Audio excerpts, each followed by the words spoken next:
नया कर पाता है, छोड़ दीजिए उस बात को जिसे कोई और गाता है। तो कुछ अलग कहने के लिए, आपको प्रेरित करने के लिए मैं किरण भारती जनपद सीओ सर को आमंत्रित करती हूँ कि वो आप आए और आप लोगों को प्रेरित करें।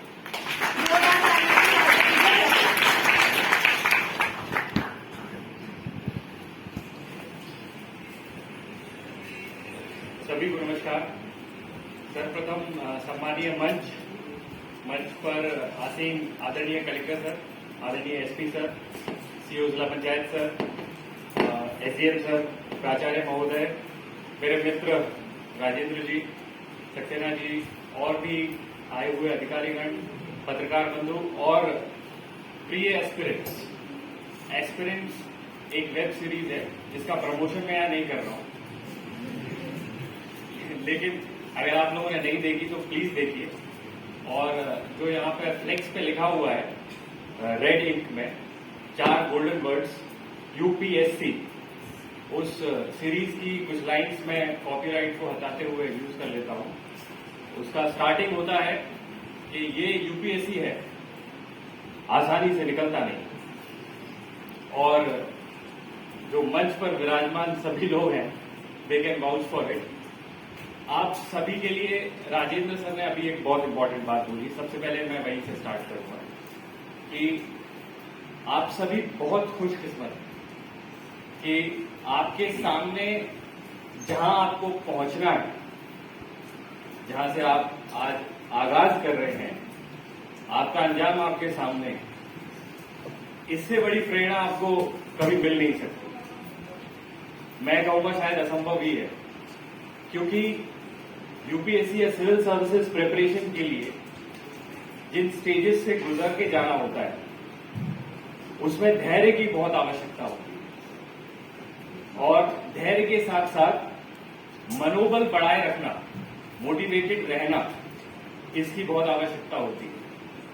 और मोटिवेशन के रूप में जब आपके समक्ष में स्वयं मोटिवेशन का रिजल्ट हो तो मुझे नहीं लगता कि इससे ज्यादा आपको कुछ आवश्यकता होगी। जैसे कि प्राचार्य महोदय ने अभी आपको स्टार्टिंग में बताया कि आज का दिन ऑलरेडी ग्रेट है। इन्होंने एक ग्रेड का बर्थडे बताया, एक और ग्रेड का बर्थडे है। क्योंकि मैं इंजीनियर हूं और हिस्ट्री का स्टूडेंट भी हूं, बड़ा अजीब कॉम्बिनेशन है। तो accidentally engineer but by love historian. तो आज अकबर महान का भी जन्मदिन है। तो 2 महानों का जन्मदिन आज है 15 अक्टूबर को, जलालुद्दीन मोहम्मद अकबर और एपीजे अब्दुल कलाम, जिनका नाम याद करने के लिए क्विज कंपटीशन में आपने शायद बहुत ज्यादा रटा होगा।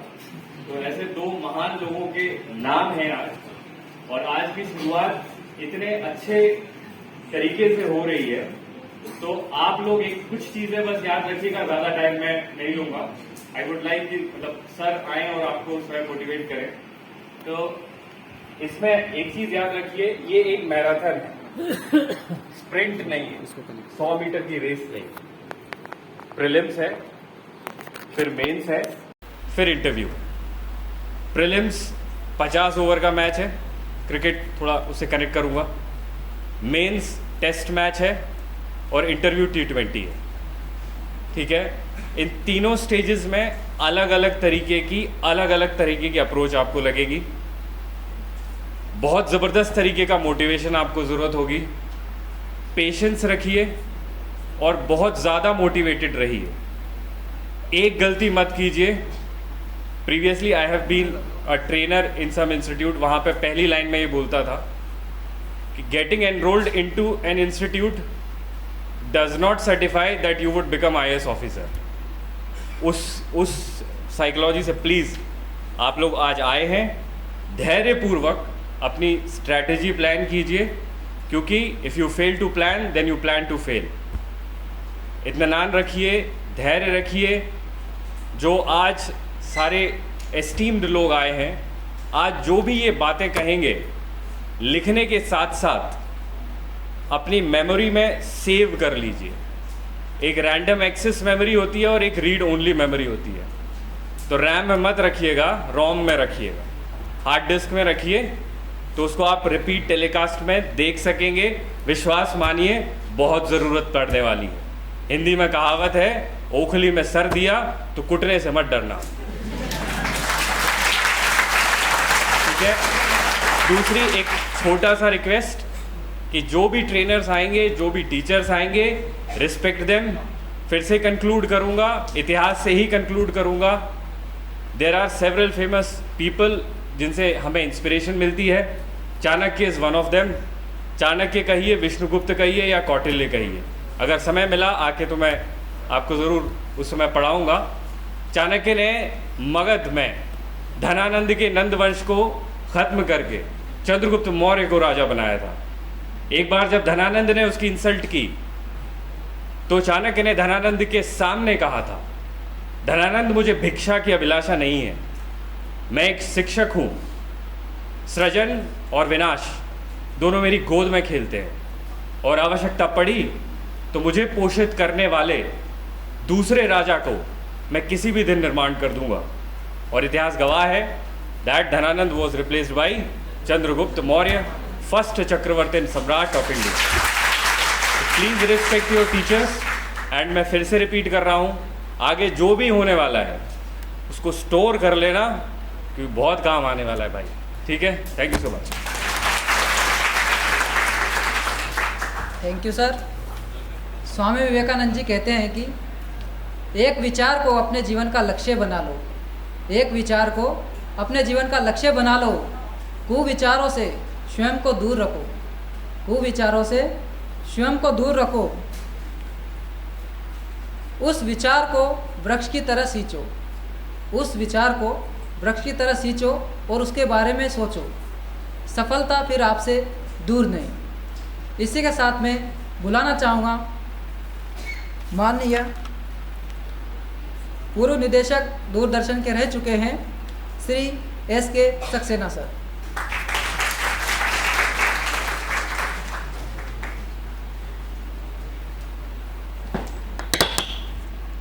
नमस्कार। थक गए क्या? नमस्कार। नमस्कार। Thank you. मंच पर विराजमान भारतीय प्रशासनिक सेवा के वरिष्ठतम अधिकारी और इस गुना जिले के मुखिया श्री फ्रैंक नोवले सर, दूसरे अधिकारी श्री प्रथम कौशिक जी जो CEO जिला पंचायत, और तीसरे अधिकारी श्री पंकज श्रीवास्तव भारतीय पुलिस सेवा के वरिष्ठतम अधिकारी गुना जिले के SP साहब। इन तीनों की जो विशेषता है वो विशेषता ये है कि ये तीनों अधिकारी एक अपने देश की ऐसी शीर्ष संस्था जो अधिकारियों का चयन करती है, संघ लोक सेवा आयोग UPSC से चयनित होकर के हमारे सामने विराजमान है। जोरदार तालियों से एक बार उनके साथ विराजित SDM साहब और जिले के दूसरे वरिष्ठ अधिकारी, इस महाविद्यालय के प्राचार्य श्री BK तिवारी जी और नालंदा इंस्टीट्यूट के डायरेक्टर साहब, जिले के रोजगार अधिकारी BS मीना जी और मेरे आदरणीय सर डॉक्टर सतीश चतुर्वेदी जी, और प्यारे प्यारे बच्चों, अभी आपने देखा कि यहाँ दीप का प्रज्वलन होगा। उस दीप के प्रज्वलन में क्या विशेषता थी? उस दीप के प्रज्वलन में यह विशेषता थी कि बीच में एक बाती थी जिसको जलाया गया था, और वो बाती निरंतर जलती रहे, उसको 2 हाथों से सहेजा गया था। ये बाती आप हैं, आपसे अपेक्षा है कि आप सदैव प्रज्वलित रहें, आप निरंतर जलते रहें, प्रकाशमान रहें, और जो 2 हाथ हैं जो आपको इस बात के लिए चिंता करेंगे वो है जिला प्रशासन और नालंदा इंस्टीट्यूट। मैं नालंदा इंस्टीट्यूट और जिला प्रशासन को बहुत बहुत साधुवाद देता हूँ इसके लिए। नालंदा इंस्टीट्यूट पर आप जो यहाँ आए हैं एक निर्धारित चयन प्रक्रिया के तहत यहाँ पर आए हैं और आप एक उत्कृष्ट विद्यार्थी हैं। आप आसान ऐसे वैसे व्यक्ति नहीं हैं, आप एक उत्कृष्ट विद्यार्थी हैं और आपकी पूरी जिम्मेदारी नालंदा इंस्टीट्यूट पे है। वो नालंदा इंस्टीट्यूट आपकी रबिंग करेगी, आपकी पॉलिशिंग करेगी, आपकी फिनिशिंग करेगी और आपकी शाइनिंग करेगी। उसके बाद आप उत्कृष्ट से सर्वोत्कृष्ट होंगे। तो मेरी आप लोगों को शुभकामनाएं। अभी मैं सतीश चतुर्वेदी जी को सुन रहा था, उन्होंने एक बहुत अच्छी बात कही कि आप 24 आवर्स स्टूडेंट, आप 24 आवर्स स्टूडेंट हैं। आप हमेशा स्टूडेंट रहिए। आपको देखेंगे, आपकी प्रकृति की हर चीज़ आपको कुछ ना कुछ सिखाती है। मैं थोड़ा समय सीमित है। आजकल एक बहुत पॉपुलर टीवी सीरियल आ रहा है सोनी चैनल पे, कोई नाम बता सकता है उसका? यस, अरे यार, सोनी चैनल पे एक KBC, जोरदार ताली बजाएंगे बच्चों के लिए।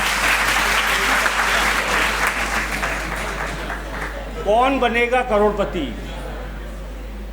आप उसको देखिए। वो जीवन का लेसन देता है, जीवन का लेसन देता है। जब भी कोई क्वेश्चन आता है तो जो कंटेस्टेंट होता है वो कैसे उसको उसका आंसर का निर्धारण करता है, कैसे करता है? हाँ, क्या हुआ? नॉलेज के बेसिस पे करता है और वो उसमें से चूज करता है, उसमें से चूज करता है कि कौन सा आंसर सही है ना? अपनी कैपेसिटी से, अपनी एबिलिटी से वो उसको चूज करता है और जब वो चूज करता है तो उसका आंसर देता है। उसके साथ साथ जब वो कहीं अटक जाता है, ये आपके लिए भी लेसन है, जब वो कहीं अटक जाता है तो उसको आंसर देने के लिए 4 ऑप्शंस दिए जाते हैं, है ना? 4 ऑप्शंस कौन कौन से हैं? पहला ऑप्शन है ऑडियंस पोल। आप भी जब कहीं अटक जाएं तो आप भी ऑडियंस पोल का यूज़ करिए। आपके लिए ऑडियंस पोल क्या है? आपका क्लास। आपके लिए ऑडियंस पोल आपका क्लास है।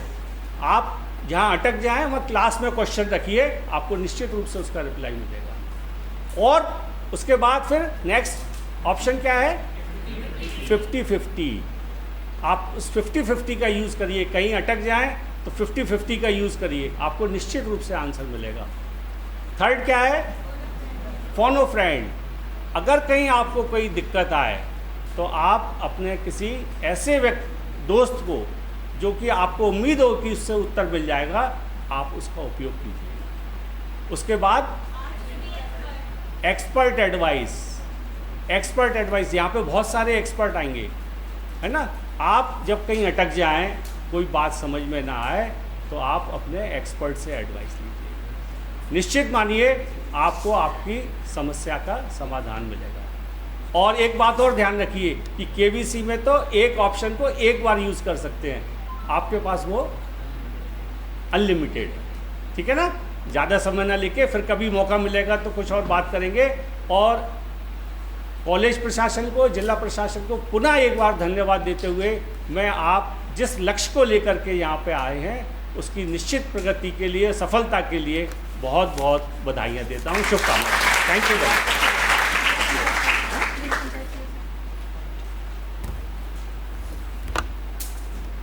कार्यक्रम को आगे बढ़ाते हुए मैं जिला पंचायत CO सर श्री प्रथम कौशिक जी को आमंत्रित करती हूँ कि वो आएँ और आपके बीच में कुछ प्रेरक शब्द रखें। एक बार जोरदार तालियों से स्वागत कीजिए।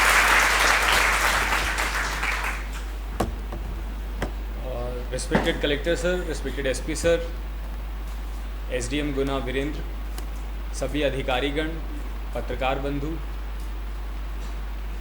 और आज यहाँ पे अपनी आंखों में बहुत सारी आशाएं लेके बैठे हुए प्यारे बच्चों,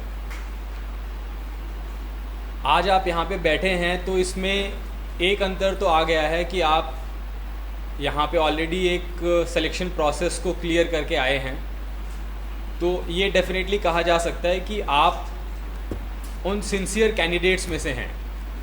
जब आप किसी भी एग्ज़ाम के बारे में बात करते हैं, आप यहाँ पे आज यूपीएससी का, एमपीपीएससी का, स्टेट पीएससीज़ का एम लेके यहाँ पे बैठे हुए हैं, तो उसमें जो एक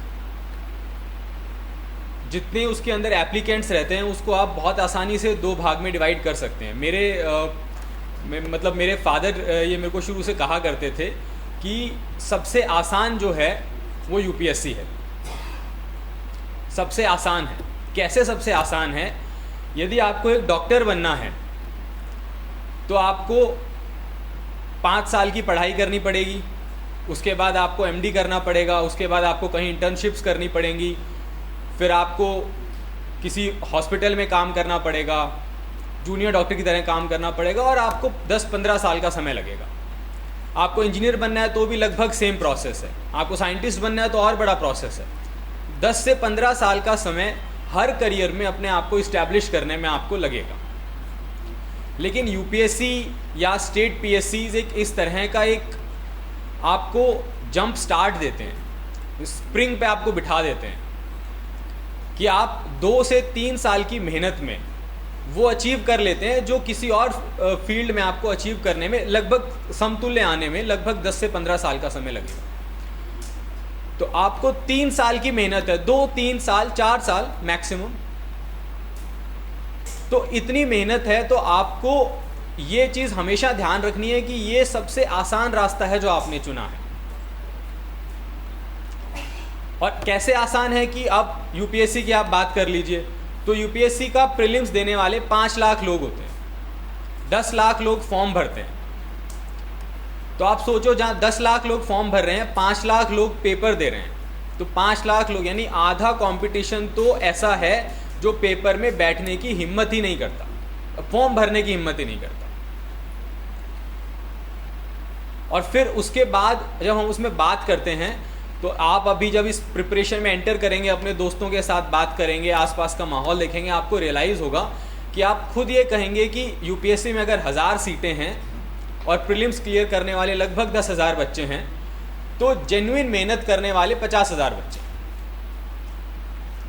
अब आप देख लीजिए, 50,000 में से 10,000 बच्चे प्रीलिम्स क्लियर करते हैं, तो आप अगर उन 50,000 में आ गए तो, और थोड़ा बहुत अगर आपने मतलब किस्मत ने थोड़ा साथ दिया और आपने उतनी मेहनत करी कि आप 50,000 में आ गए, तो आप एक सिंसियर जेन्युइन स्टूडेंट बन जाएंगे, जिसके लिए सक्सेस कभी भी मतलब आपके लिए वो सक्सेस का दरवाज़ा खुल पाएगा। तो इसलिए अब ये, लेकिन सबसे आसान मैं इसको कह रहा हूँ, लेकिन ये उतना ही मुश्किल भी है। अब मुश्किल क्यों है कि जो काम एक दूसरा व्यक्ति 15 साल में कर रहा है, वो आपको 3 साल में 4 साल में करना है, तो उससे 4 गुना मेहनत लगेगी। और आप ये समझ लीजिए कि आप इस टाइम पे अपनी लाइफ के उस स्टेज पे हैं जहां पे जैसे रेल की 2 पटरियां होती हैं, पैरेलल लाइन, सभी लोगों ने स्कूल में पढ़ा होगा। आप उस एज में हैं आज जहां पे अगर आप थोड़ा सा भी डाइवर्ट हो गए, मैथमेटिक्स के बच्चे जानते हैं, एक डिग्री का अगर आपका डाइवर्जन हुआ तो आप 4 साल बाद कितना दूर हो जाएंगे, और आपके 40 साल की उम्र के बाद आप कितना दूर हो जाएंगे। तो आप एज के उस स्टेज पे हैं जहाँ पे आपको इतना फोकस रखना है कि आपके आने वाले 2 से 3 सालों की मेहनत आपके पूरी लाइफ को डिटरमाइन करेगी। पीढ़ियाँ बदल जाती हैं, तो आपको अपने अंदर वो एनर्जी, वो मोटिवेशन लेके चलना है कि आप अब इस, जैसे गौरव ने कहा कि अब ओखले में सिर अगर दे दिया तो डरना क्या। तो आप अगर यहाँ पे अब एंटर कर गए हैं तो ये लड़ाई है।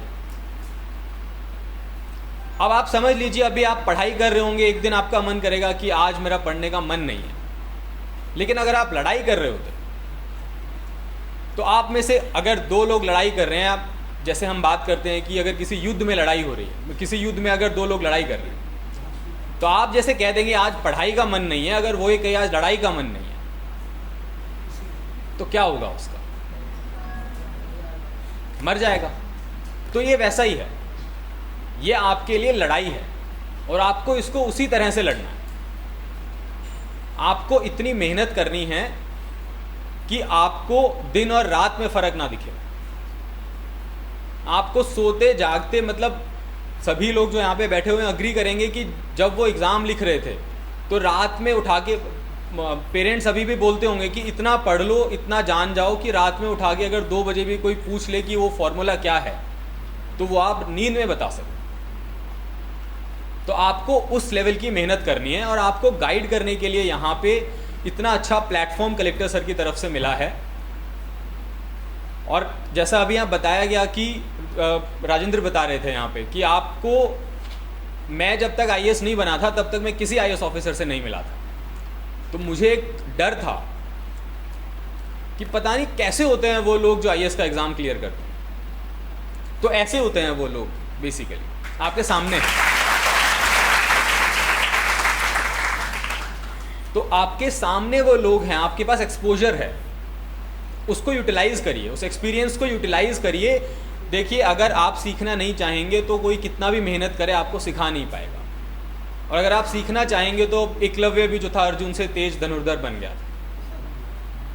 तो इसलिए आप, कॉन्फिडेंस आपका इस चीज़ से बिल्ड होना चाहिए कि पूरा प्रशासन आपके साथ है, आपके पास वो एक्सपोजर है, आपके पास वो ऑफिसर्स हैं ऑलरेडी जो आपसे सेलेक्ट होकर बात कर रहे हैं। तो आपका वो जो डर है एग्ज़ाम का वो आपका निकलना चाहिए। आपका एक गोल, आपने बहुत बड़ा गोल बनाया है तो आपकी सफलता भी बहुत बड़ी होगी, और यकीन मानिए आपकी असफलता भी बहुत बड़ी होगी। आप अपनी असफलता में भी गर्व महसूस करेंगे अगर आपने मेहनत करी होगी तो। अब मैं और ज़्यादा समय नहीं लूँगा, कलेक्टर सर ने आपके लिए बहुत अच्छा प्रेजेंटेशन तैयार किया है जिसमें आपको वो बारीकियों से चीज़ों को समझाएंगे।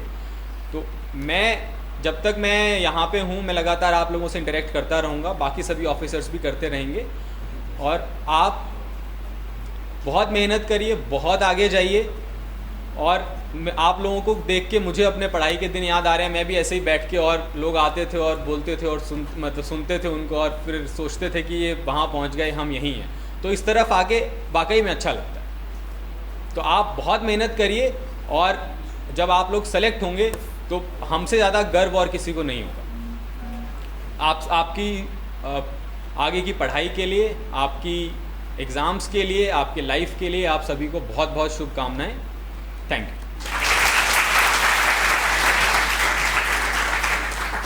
Thank you sir.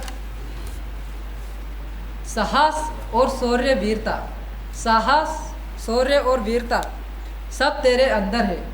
साहस शौर्य वीरता ये सब तेरे अंदर है। खुद बनाए पिंजरे से बाहर निकल, खुद के बनाए इस पिंजरे से बाहर निकल, तू भी अपने आप में एक समंदर है। अब मैं आगे बुलाना चाहूँगा माननीय पुलिस अधीक्षक महोदय, वो आए और अपने प्रेरक शब्दों से माननीय सराहें और प्रेरक शब्दों से अभ्यर्थियों का प्रेरक करें।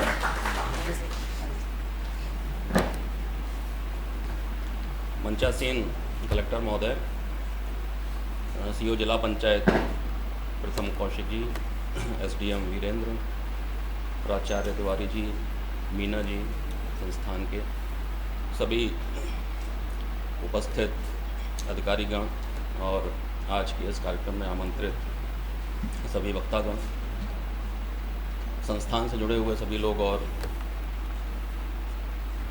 प्यारे स्टूडेंट्स, सबसे पहले तो संस्थान को इसके लिए मैं बहुत शुभकामनाएं देता हूं कि उन्होंने एक गुना को चुना। इस बात के लिए पहले दूसरे जिलों में भी वो ये अपना कार्य करते रहे हैं। यहाँ के बच्चों के लिए निःशुल्क कोचिंग का जो प्रावधान है और उसमें कलेक्टर साहब ने रुचि लेकर ये प्लेटफॉर्म उपलब्ध कराया है कि आज गुना ज़िले के 124 बच्चे सिलेक्ट हुए हैं और उन्होंने ये तय किया है कि हम इस यूपीएससी और पीएससी का जो समर है इसमें कूदेंगे। सबसे पहले तो आप बच्चे जो यहाँ बैठे हुए हैं, आप लोगों ने सबसे पहले तो इस बात की बधाई कि आपने ये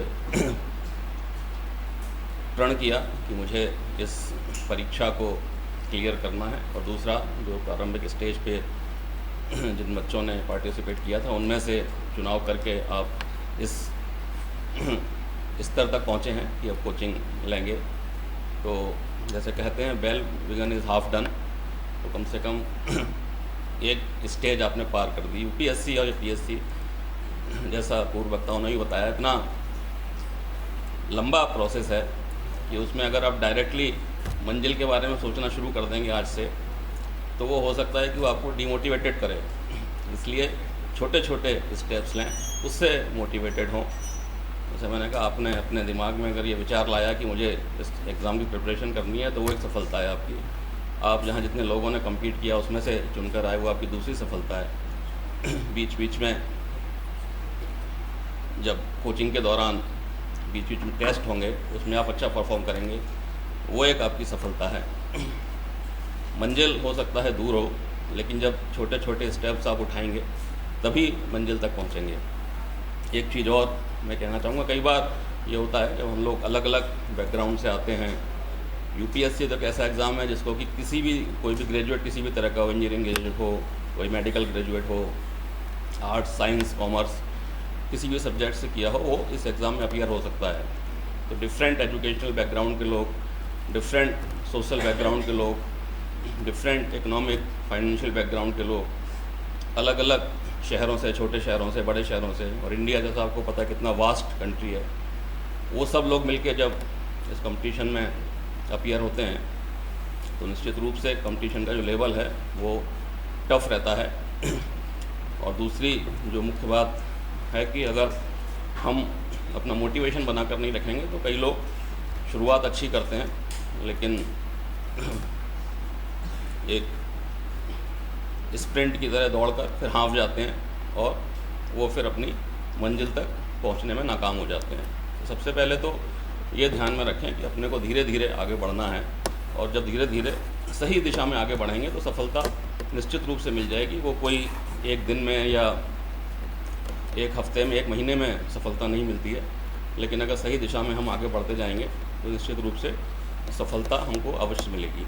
एक बात और जो मैं आपसे कहना चाहता हूँ, क्योंकि गुना उस हिसाब से छोटी जगह है, कई बार इस तरह की भावना हमारे दिमाग में आती है कि हम जो लोग दिल्ली में तैयारी कर रहे हैं, इंदौर में तैयारी कर रहे हैं, उनके साथ कैसे कम्पीट करेंगे, या हमारा जो बैकग्राउंड है वो इतना अच्छा नहीं है, हमारी इकोनॉमिक कंडीशन बहुत अच्छी नहीं है।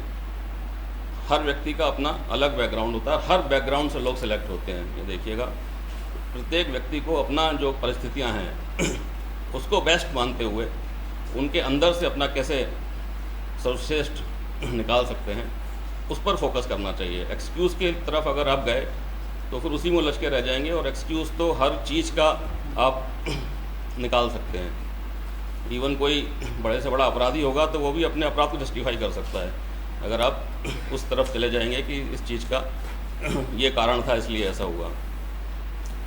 तो इसलिए हमेशा पॉजिटिव सोचिए, जिस परिस्थिति में आप हैं उसी को सर्वश्रेष्ठ मानिए और वहाँ से अपना सर्वश्रेष्ठ देने की कोशिश कीजिए। निश्चित रूप से एक दिन सफलता आपके कदम चूमेगी। कलेक्टर साहब प्रेजेंटेशन देंगे और आप सभी लोगों को बहुत बहुत शुभकामनाएं। सफलता की कोई रीत बता दो, सफलता की कोई रीत बता दो, मेरी हार को आज जीत बना दो, मेरी हार को आज जीत बना दो। आप हो इस कार्यक्रम के रहनुमा हमारे, आप हो इस कार्यक्रम के रहनुमा हमारे, अपने प्रेरक शब्दों से हमें जीने का एक अंदाज सिखा दो। तो मैं इन्हीं पंक्तियों को चरितार्थ करने के लिए माननीय कलेक्टर सर को आमंत्रित करती हूँ कि वो आएँ और अपने प्रेरक शब्दों से विद्यार्थियों को कुछ नया सिखाएं।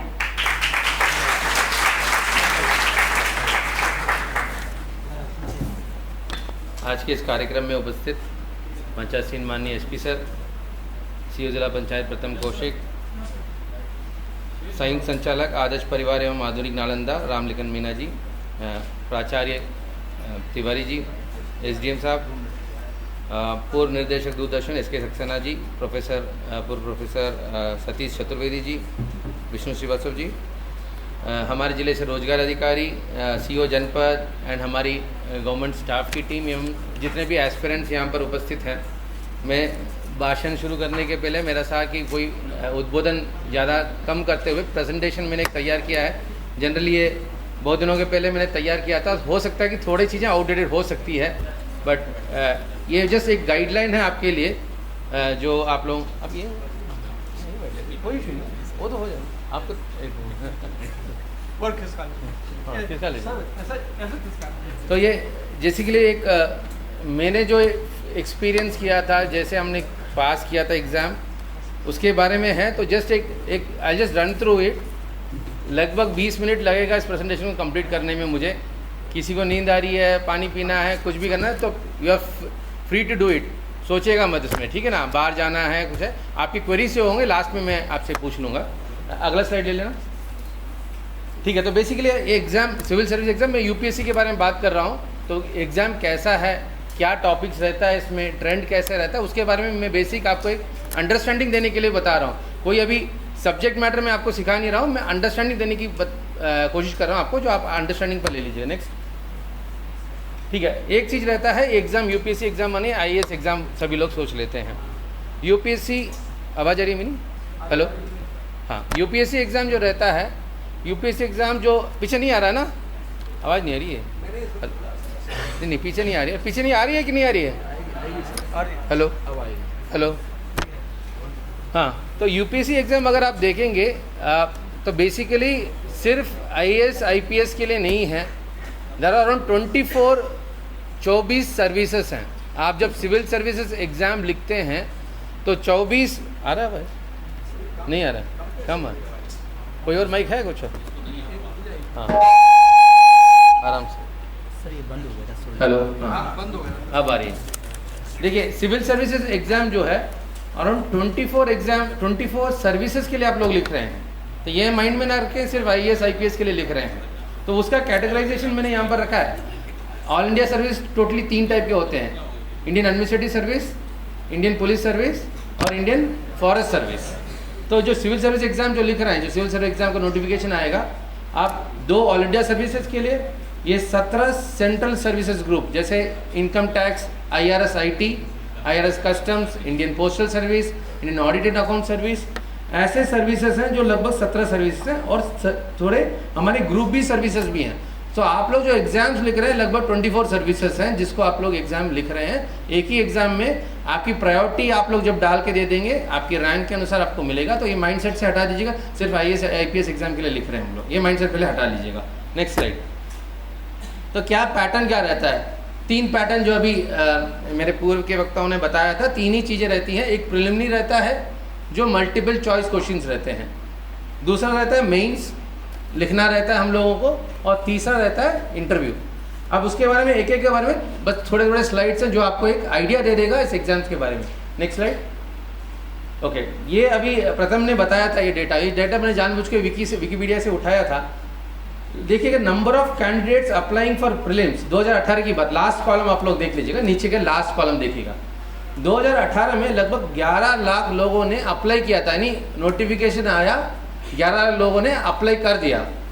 लेकिन उसके अगले वाला कॉलम देखिएगा, प्रीलिम्स सिर्फ और सिर्फ 4,93,000 लोगों ने लिखा है एग्ज़ाम। मतलब ये लगभग 6 लाख लोग, 6 से 7 लाख लोगों ने लिखा ही नहीं है, सिर्फ अटेंड किया, मतलब अप्लाई किया है। तो आप ये जो सीरियसनेस देखिएगा कि जो सीरियस कैंडिडेट्स हैं वही प्रीलिम्स में जाते हैं। तो डर रहता है ना कि कैसे हम 11 लाख लोगों में से कैसे हम लोग सेलेक्ट हो जाएं, ये माइंड से हटाइएगा। आप देख रहे हैं 11 लाख लोगों में से मात्र 5 लाख लोगों प्रीलिम्स उन्होंने अटेंड किया है, और 5 लाख लोगों में से मात्र 10,000 मेंस के लिए सेलेक्ट होते हैं। यानी प्रीलिम्स आपने क्लियर किया तो मेंस के लिए आप अपीयर हो सकते हैं। तो लगभग 10,000 से लगभग 10,468 लोगों ने मेंस के लिए सेलेक्ट हुए थे। लगभग यानी कितना परसेंट हो गया? कितना परसेंट? लगभग 2% के आसपास मेंस में सेलेक्ट हो रहे हैं। अब चैलेंज जो अभी गौरव ने बताया था, जो टॉपिक बताया था, सबसे टफेस्ट जो रहता है प्रीलिम्स ही रहता है। हम लोग उल्टा सोच लेते हैं टफेस्ट इंटरव्यू रहेगा, नहीं, सबसे टफेस्ट प्रिलिमिनरी ही है और कुछ नहीं है। उसके बाद आता है मेंस और सबसे ईजीएस्ट रहता है इंटरव्यू। एक ज़माना था 1978 के पूर्व में, क्या होता था कि 1978 के पूर्व में सिर्फ और सिर्फ कॉम्प्रिहेंसिव यानी मेंस एग्ज़ाम ही होते थे। उसके बाद एक रिकमेंडेशन आया, गवर्नमेंट ने एक कमेटी गठित की थी, उन्होंने एक रिकमेंडेशन दिया था बहुत सारे नॉन सीरियस कैंडिडेट्स आके अपीयर हो रहे हैं। इसका मतलब है 11 लाख लोग भी जाके मेंस लिखेंगे तो उतने पेपर्स करेक्ट होने में कितना समय लगेगा, एक बड़ा चैलेंज हो जाता है। तब उन्होंने इंट्रोड्यूस किया था प्रीलिम्स का कॉन्सेप्ट। तो प्रीलिम्स का मेन मोटिव क्या है बताया? प्रीलिम्स का मेन मोटिव है कि filter out the candidates who are non serious. तो आप देख रहे होंगे 4 लाख में से मात्र 2% लगभग 10,000 लोग ही मेंस के लिए सेलेक्ट होते हैं। उस 10,000 में से 1994 सेलेक्ट हुए थे इंटरव्यू के लिए, एंड 1994 में से 758 कैंडिडेट्स फाइनली सेलेक्ट हुए हैं, क्योंकि वैकेंसी 759 की थी, 758 कैंडिडेट सेलेक्ट हुए हैं। तो ये ट्रेंड है।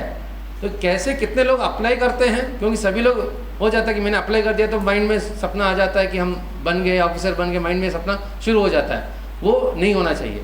आप अप्लाई कर रहे हैं इसका मतलब आपको प्रीलिम्स भी लिखना है, मेंस भी लिखना है, इस माइंडसेट के साथ आप शुरू कीजिएगा। तो ये आपको एक ट्रेंड दिखाने के लिए मैंने लगाया था। Next slide. जैसे प्रिलिमिनरी एग्जाम की बात हुई तो मल्टीपल चॉइस क्वेश्चन मैंने आपको बताया था। मल्टीपल चॉइस क्वेश्चन में 2 पेपर्स रहते हैं। एक पेपर होता है जनरल स्टडीज और एक और होता है CSAT। CSAT stands for civil services aptitude test, मतलब प्योर वर्बल, रीजनिंग, मैथमेटिकल, ये सारी चीज़ें रहती है CSAT में। तो जो पहला पेपर है वो लगभग 100 क्वेश्चंस रहते हैं एंड उसका मार्क लिया जाता है। एंड सेकंड जो रहता है CSAT जो पेपर रहता है वो सिर्फ और सिर्फ क्वालिफाइंग पेपर हो गया है। एक ज़माने में दोनों मिला के कट ऑफ डिसाइड किया जाता था। अभी उन्होंने क्या कर दिया, क्योंकि बहुत सारे लोग जैसे MBA पढ़े लोग का बहुत अच्छा एक्सपीरियंस रहता है वर्बल एबिलिटी में, मैथमेटिकल एबिलिटी में अच्छा रहता है, तो उन्होंने क्या कर दिया, नहीं कट ऑफ रख दो उसको। 33% पास किया तो क्वालिफाइंग, उसके ऊपर उसके मार्क को जोड़ा नहीं जाएगा कट ऑफ डिसाइड करने के लिए। तो ये प्रिलिमिनरी एग्जाम होता है। प्रिलिमिनरी एग्जाम में सबसे बड़ा चैलेंज क्या है, जैसे मैंने पहले बताया था, ये प्रोसेस है फिल्टरिंग करने के लिए। तो इसमें नेगेटिव मार्किंग रहती है। नेगेटिव मार्किंग रहती है मतलब लगभग 0.66 मार्क्स रहता है। एक अगर गलत आंसर आपने कर दिया तो 0.66 मार्क्स, मतलब 3 आपने गलत आंसर चूज कर लिया तो 1 मार्क आपका गया। ठीक है, तो आप लोग जब भी अटेंड करेंगे, जब भी प्रैक्टिस करेंगे, इसको माइंडसेट में रखिएगा कि नेगेटिव मार्किंग भी चीज़ है। नहीं तो क्या होता है, जैसे 100 के 100 क्वेश्चन मिले, 100 के 100 अटेंड कर दिए, खत्म कर दिए, पता चला उसने अच्छा मार्क लिया, पता चला उसके नेगेटिव के कारण उसका मार्क कम हो गया। Next slide. इसको स्किप कर दीजिएगा, ये थोड़े सिलेबस के डिटेल्स हैं, ये बाद में आपके PPT मिल जाएंगे। नेक्स्ट स्लाइड, ये भी स्किप कर लीजिएगा। Next slide. हाँ, अब मैं सबसे पहला चीज़ है ये है, ये इसको बंद करवाना है। सबसे पहला पॉइंट ये है कि पेपर को जरूर पढ़िएगा। न्यूज़पेपर ही सारे चीज़ों के लिए इनपुट है आपके लिए। हम लोग क्या करते हैं, सब्जेक्ट बुक्स बैठ के पढ़ते हैं, बैठ के इंडियन पॉलिटी उठा के बैठ के घुमाते हैं, पढ़ते रहते हैं। इंडियन पॉलिटी हो गया, फिजिक्स, केमिस्ट्री, आपके फिर ज्योग्राफी के सब्जेक्ट्स हो गए, लेकिन सब कुछ जो भी क्वेश्चंस आएंगे something related to your current trend ही होगा। तो आपको पेपर लगातार पढ़ना है, यानी पेपर जब पढ़ना है इसका मतलब है मिनिमम 2 घंटा आपको पेपर में निकालना पड़ेगा। पॉलिटिक्स न्यूज़ पॉलिटिक्स की तरफ छोड़ दीजिएगा, लेकिन जो आपके कॉन्सेप्चुअल चीज़ें रहती है, जैसे फॉर एग्जांपल लोकसभा चल रहा है, लोकसभा में कोई एक बिल पास हुआ है, तो उस बिल पास हुआ है तो उसके बारे में 4 लाइन लिखे होंगे, बिल क्यों पास किया जा रहा है, इसके पूर्व में क्या हुआ था। आपका काम है इन चीज़ों का नोट्स लेने का, और आपके जो जनरल स्टडीज़ के क्वेश्चन आएंगे, मेंस के क्वेश्चन आएंगे, इसी से उठ के आएंगे और कहीं से नहीं आएंगे। तो आपको न्यूज़पेपर लगातार पढ़ना है, एवरी 2 आवर्स आप स्पेंड कीजिएगा पेपर्स और उसके नोट्स बनाए। ये जो सेकंड पॉइंट मैंने लिखा है, आप लोग जो बुक बनाते हैं अपना खुद का बुक रखिए। मैं खुद रखता था, ये मेरा एक्सपीरियंस है, मैं बता रहा हूँ, आपका अपने हिसाब से आप चेंज भी कर सकते हैं। मैं एक बुक रखता था जहाँ पर कोई भी प्रबल नाम आया, कोई फेमस नाम आ गया, कोई कॉन्फ्रेंस हुआ तो मैं नोट कर लिया। जैसे उस दिन पेपर पढ़ रहे, जिस दिन ये PPT लगभग 1.5 साल 2 साल पहले बनाया था PPT, तो उस टाइम पर जब पढ़ रहे थे, उस दिन सुबह पेपर में एक क्रिस्टीना कोच आया था। अब ये कौन है मुझे भी उस टाइम पर याद नहीं था। अब कितने लोगों को बताया ये कौन है, नहीं बता, बहुत सारे लोगों को नहीं बता। अभी गूगल है, गूगल कर लीजिएगा, कोई एक गूगल करके बताओ क्रिस्टीना कोच कौन है। माउस दे देना मुझे, माउस पीछे जाओ, आगे आगे। कोई गूगल है, मोबाइल है ना सभी के पास। क्रिस्टीना कोच ये कौन है, ये कंट्रोल P दबाओ, कंट्रोल P दबाओ, ठीक है, मैं इसकी बात कर रहा हूँ। हाँ, astronaut, she is some astronaut. तो आपने जैसे ये पेपर में नाम पढ़ा, आप इसका नाम एक बुक में, एक पेज में लिखते जाएगा। तो पर्सनालिटीज़ के लिए एक पेज बना लीजिएगा, एक पेज या बुक रख लीजिएगा। तो ये पर्सनालिटी का नाम आ गया, आपने लिख लिया, आपने याद कर लिया। सेम थिंग कोई इवेंट होता है, जैसे आदित्य L1 उस टाइम पर एक इवेंट हुआ था, there was something done by ISRO ने कुछ किया था, तो एक इवेंट हुआ था। अगर आप गूगल अभी करेंगे तो आपको मिल जाएगा। सिर्फ गूगल करके हमें देखने के लिए नहीं है, आप नोट्स बना दीजिएगा। तो मैंने बोला एक पर्सन का नाम, एक इवेंट का नाम, कोई और उसका आगे मैंने लिखा इवेंट का लोकेशन। जैसे उस टाइम पर रोहतंग अटल टनल जो है उसका उद्घाटन हुआ था, तो उसको नोट कर लेंगे, उसको आपके इंडिया के मैप में मार्क कर लीजिएगा। ये छोटी छोटी चीज़ें हैं जो मुझे मतलब 1.5 साल जब एग्ज़ाम लिखा तब मुझे समझ में आया था। मैप में मार्क करके रख लीजिएगा, क्योंकि आपके अगर ज्योग्राफी सब्जेक्ट्स आप लोग लेंगे, अगर कोई भी ज्योग्राफी सब्जेक्ट ले रहा है ऑप्शनल में, मेंस जब लिखेंगे तो आपका एक मैप का क्वेश्चन भी रहता है, लगभग 16-17 आपको मार्किंग करनी रहती है। कौन सा पूछेंगे कोई भरोसा नहीं है। जब आप मैप में मार्क करना शुरू कर देंगे तो आपको आइडिया मिलना शुरू होगा। तो ऐसी चीज़ों को मैप में मार्क कर लीजिएगा। चौथा पॉइंट 2.4 में मैंने लिखा है यानी इंपॉर्टेंट कोड्स, यानी जो इंपॉर्टेंट कोड्स होते हैं, पेपर अगर पढ़ेंगे बहुत सारे इंपॉर्टेंट कोड्स आपको मिलेंगे। जैसे कि ये था, education is the seed, economy is the fruit, है ना। एजुकेशन इज़ द सीड यानी आज मतलब शिक्षा आज का बीज है, और कल हमारा जो इकोनॉमी है उसका वो फल है। ये आई थिंक फॉर्मर प्रेसिडेंट ने प्रणब मुखर्जी जी हैं, उन्होंने बताया था इसको, एक आर्टिकल आया था, तो उसमें से ऐसे चीज़ों को उठा के रख लीजिएगा। तो इन चीज़ों को आप उठा के अपने अपने बुक में लिख के रख लेंगे, रोज़ का ये काम करते ही करेंगे। एंड इसके बाद आप गूगल करके उसके बारे में जानकारी ले लेंगे। थर्ड पॉइंट लिखा है, खुद का नोट्स बनाइएगा इसमें। उसके बाद बहुत इंपॉर्टेंट है, हर हफ्ते इस टॉपिक को, इस बुक को उठाइएगा, पलटिएगा, फिर से देखिए कृष्णा कोच नाम याद आ रहा है, किस विषय पर आया था ये, रोहतंग अटल टनल की किसके लिए। आप कुछ में अगर नोट्स बनाए तो ठीक है, नहीं तो आपने सिर्फ लिख के रखा है तो आप उसको देखेंगे, हर हफ्ते देखिएगा। रिविजन इज़ द की, क्योंकि आपको यूपीएससी में 2 घंटे का समय मिलता है, 100 क्वेश्चन मिलेंगे, झट से सभी लोग मार्क करना शुरू करेंगे, आपको घबराहट शुरू हो जाती है, अरे हमें कुछ पता नहीं क्या करेंगे। तो वो उसके लिए सभी के लिए एक ही उपाय है, रिविजन करते रहेंगे तो आपको तुरंत याद आएगा, अच्छा ये समथिंग रिलेटेड टू एस्ट्रोनॉट और समथिंग। तो ये आप एक्टिविटीज़ आप लोग रिविजन करते रहें। तो पेपर पढ़ें, नोट्स बनाएं, important events, person, location map में मार्क कर लीजिएगा। इसको रूटीन प्रोसेस हो सकता है कि 1.5 महीने 2 महीने के बाद आपके पास 5-10 पन्ने हो गए होंगे, लेकिन आप जब पलट के देखेंगे तो आपको याद आना चाहिए, तो उतना रिविजन आप कर लीजिएगा। Next slide. ओके, प्रीलिम्स कैसे लिखेंगे। प्रीलिम्स में कोई भी यूपीएससी, ये बहुत जनरली बहुत सारे इंस्टीट्यूट्स या नेट में ऐसे चलता है कि एक पैटर्न होता है, इसी पैटर्न के अनुसार पूछा जाता है, ऐसे ट्रेंड चलेगा। तो यूपीएससी कभी भी ऐसे करता नहीं है, out of the box he questions आते हैं वहाँ पर। तो आप ये मत रखिएगा कि ऐसी पैटर्न आएगा, अभी ये ट्रेंड चल रहा है तो इसी के बारे में पूछेंगे, इस माइंड के साथ मत जाइएगा। सेकेंड पॉइंट मैंने जो बताया था, नेगेटिव मार्किंग पेपर में रहेगा। फॉर एग्जाम्पल आपने 100 क्वेश्चन है, 100 क्वेश्चन में आपने 80 अटेंड किए, ठीक है, 80 आपने अटेंड किए, 44 करेक्ट आए, राइट, 44 आपके करेक्ट आए, 36 आपके रॉन्ग आए। तो 36 का आपका पेनल्टी कितना हो गया, 12 मार्क चले गया आपका। तो नेट स्कोर कितना हो गया, 44 से आपका घटते हुए नेट स्कोर 32 हो गया। तो आपको जो बैलेंस स्ट्राइक करना है प्रीलिम्स में वो यही है कि कितने क्वेश्चन अटेंड करने में मेरे नेगेटिव मार्क्स कम हो रहे। फॉर एग्जांपल मेरे जब कर रहा था, मैं 100 क्वेश्चन में सबसे पहले शुरू किया, मैंने 50 का शुरू किया, 50 में शुरू किया तो मार्क मेरे 18-19 आ रहे थे। फिर 50 को मैंने 60 में किया, 60 में किया तो एक 4 मार्क और इंक्रीज हुए, मतलब 10 का मैंने रिस्क लिया। 2 क्वेश्चन गलत भी हुए लेकिन मेरे कारण क्या हुआ, 4 मार्क मेरे इंक्रीज हुए। तो आपको ये जो पैटर्न है, आपको कितना बैलेंस स्ट्राइक करना है, इसके लिए ये कब कर पाएंगे, जब आप प्रैक्टिस करते रहेंगे। तो आपको जितने भी आप लोग जब भी प्रीलिम्स पढ़ते रहेंगे तो आपको ज़रूर और ज़रूर प्रैक्टिस करते रहिएगा। और प्रैक्टिस करने के लिए बहुत आसान तरीका, जो पहला पॉइंट मैंने लिखा है, previous year question paper download कीजिएगा। हमारे ज़माने में तो था नहीं, हमें बुक्स खरीदने पड़ते थे, अभी तो नेट में अवेलेबल है, यूपीएससी के साइट में अवेलेबल है previous year question paper answer की सहित। तो उसमें आपका स्टैंडर्ड भी पता चल जाएगा, किस टाइप के स्टैंडर्ड्स के क्वेश्चन पूछे जा रहे हैं। तो रेगुलरली ये करते रहेंगे, तभी हर हफ्ते आपके एग्जाम लिखना है। ये तो भूल जाएगा कि नहीं 15 दिन में लिखेंगे, 1 महीने में लिखेंगे, जब पढ़ लेंगे तब लिखेंगे, ये माइंड सेट हटा लीजिएगा। यूपीएससी के लिए ज़िंदगी भर पढ़ते रहेंगे, लिटरली आज भी मुझे एग्जाम के लिखने के लिए बोले तो कोई गारंटी नहीं है कि मैं क्लियर करूँगा। तो पॉइंट ये है कि आपको कंटिन्यूसली आपको पढ़ते रहना पड़ेगा, एग्जाम्स लिखते रहिएगा और उस बैलेंस को स्ट्राइक कीजिएगा। जो थर्ड का सेकंड ये पॉइंट है जो मैं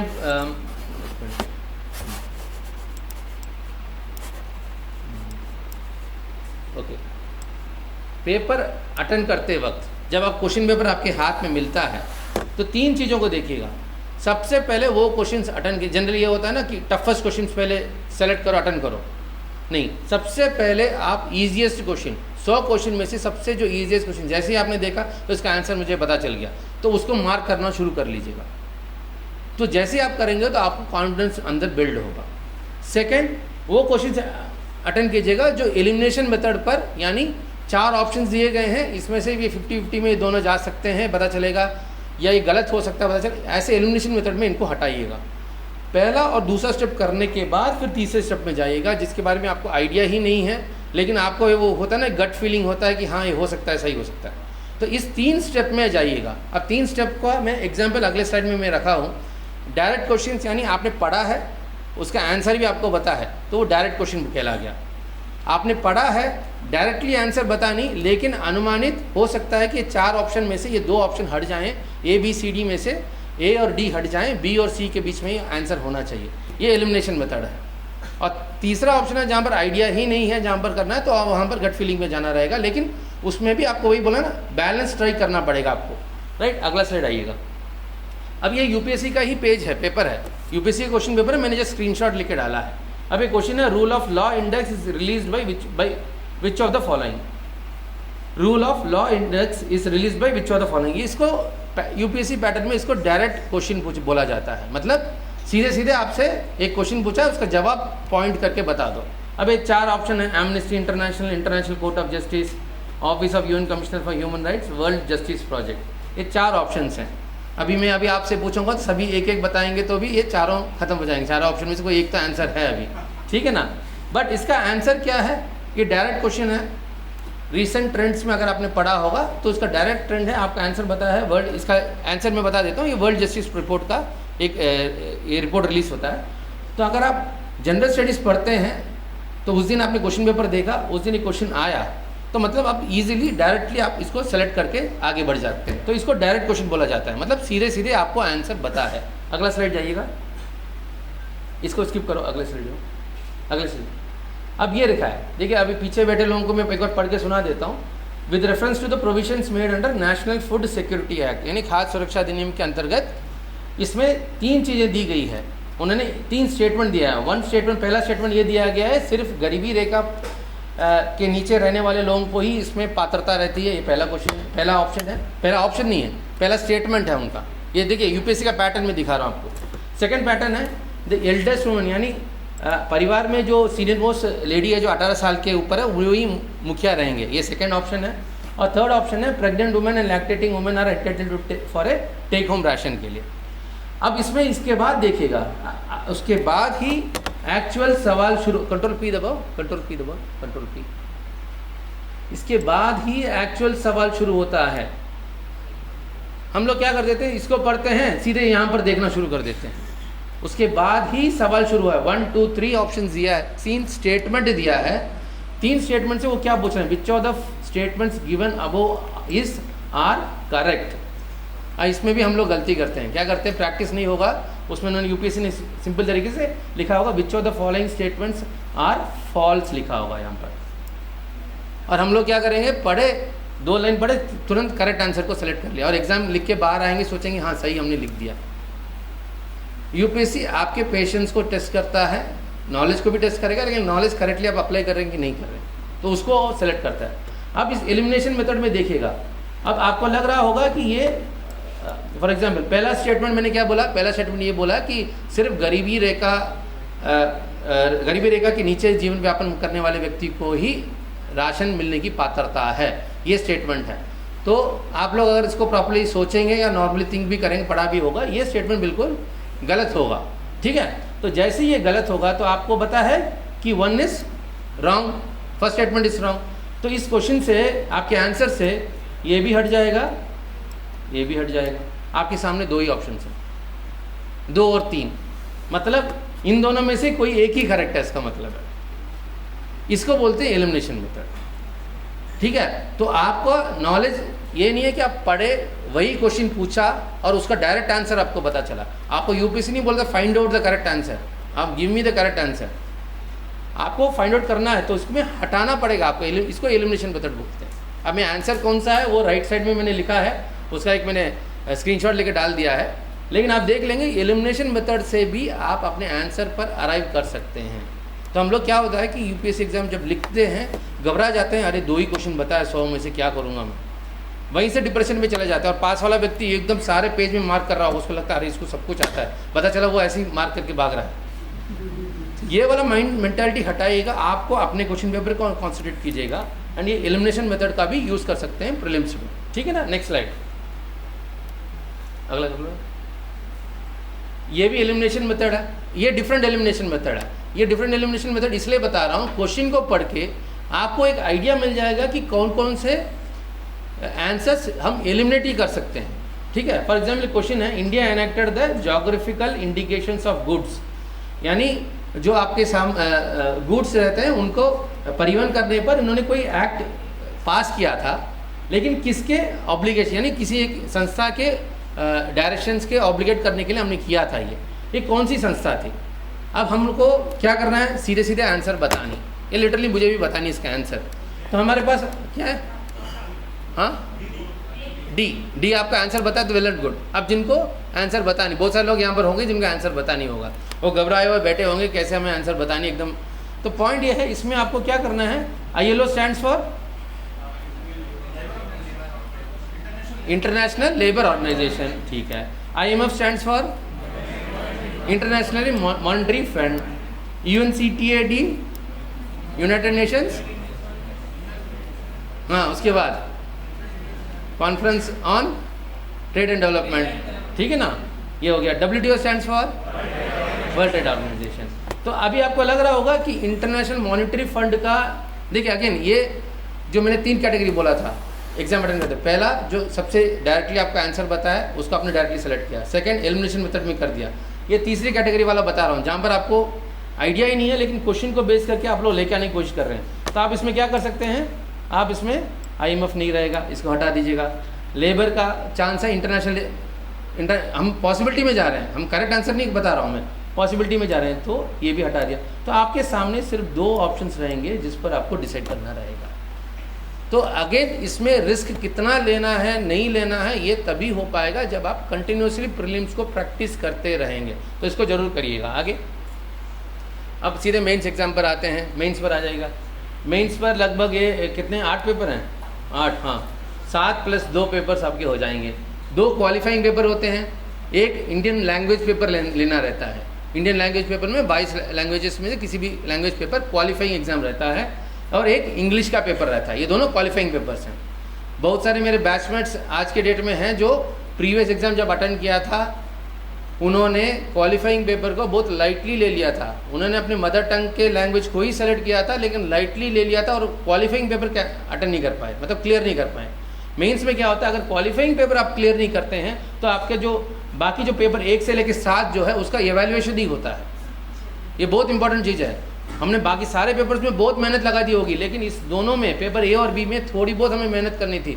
एक छोटा प्रीसी होगा, छोटा एस्से होगा, हिंदी में भी वही, अगर हिंदी सब्जेक्ट लिया तो हिंदी में भी वही होगा, अनुवाद होगा, ऑपोजिट होगा, बस इतना ही है।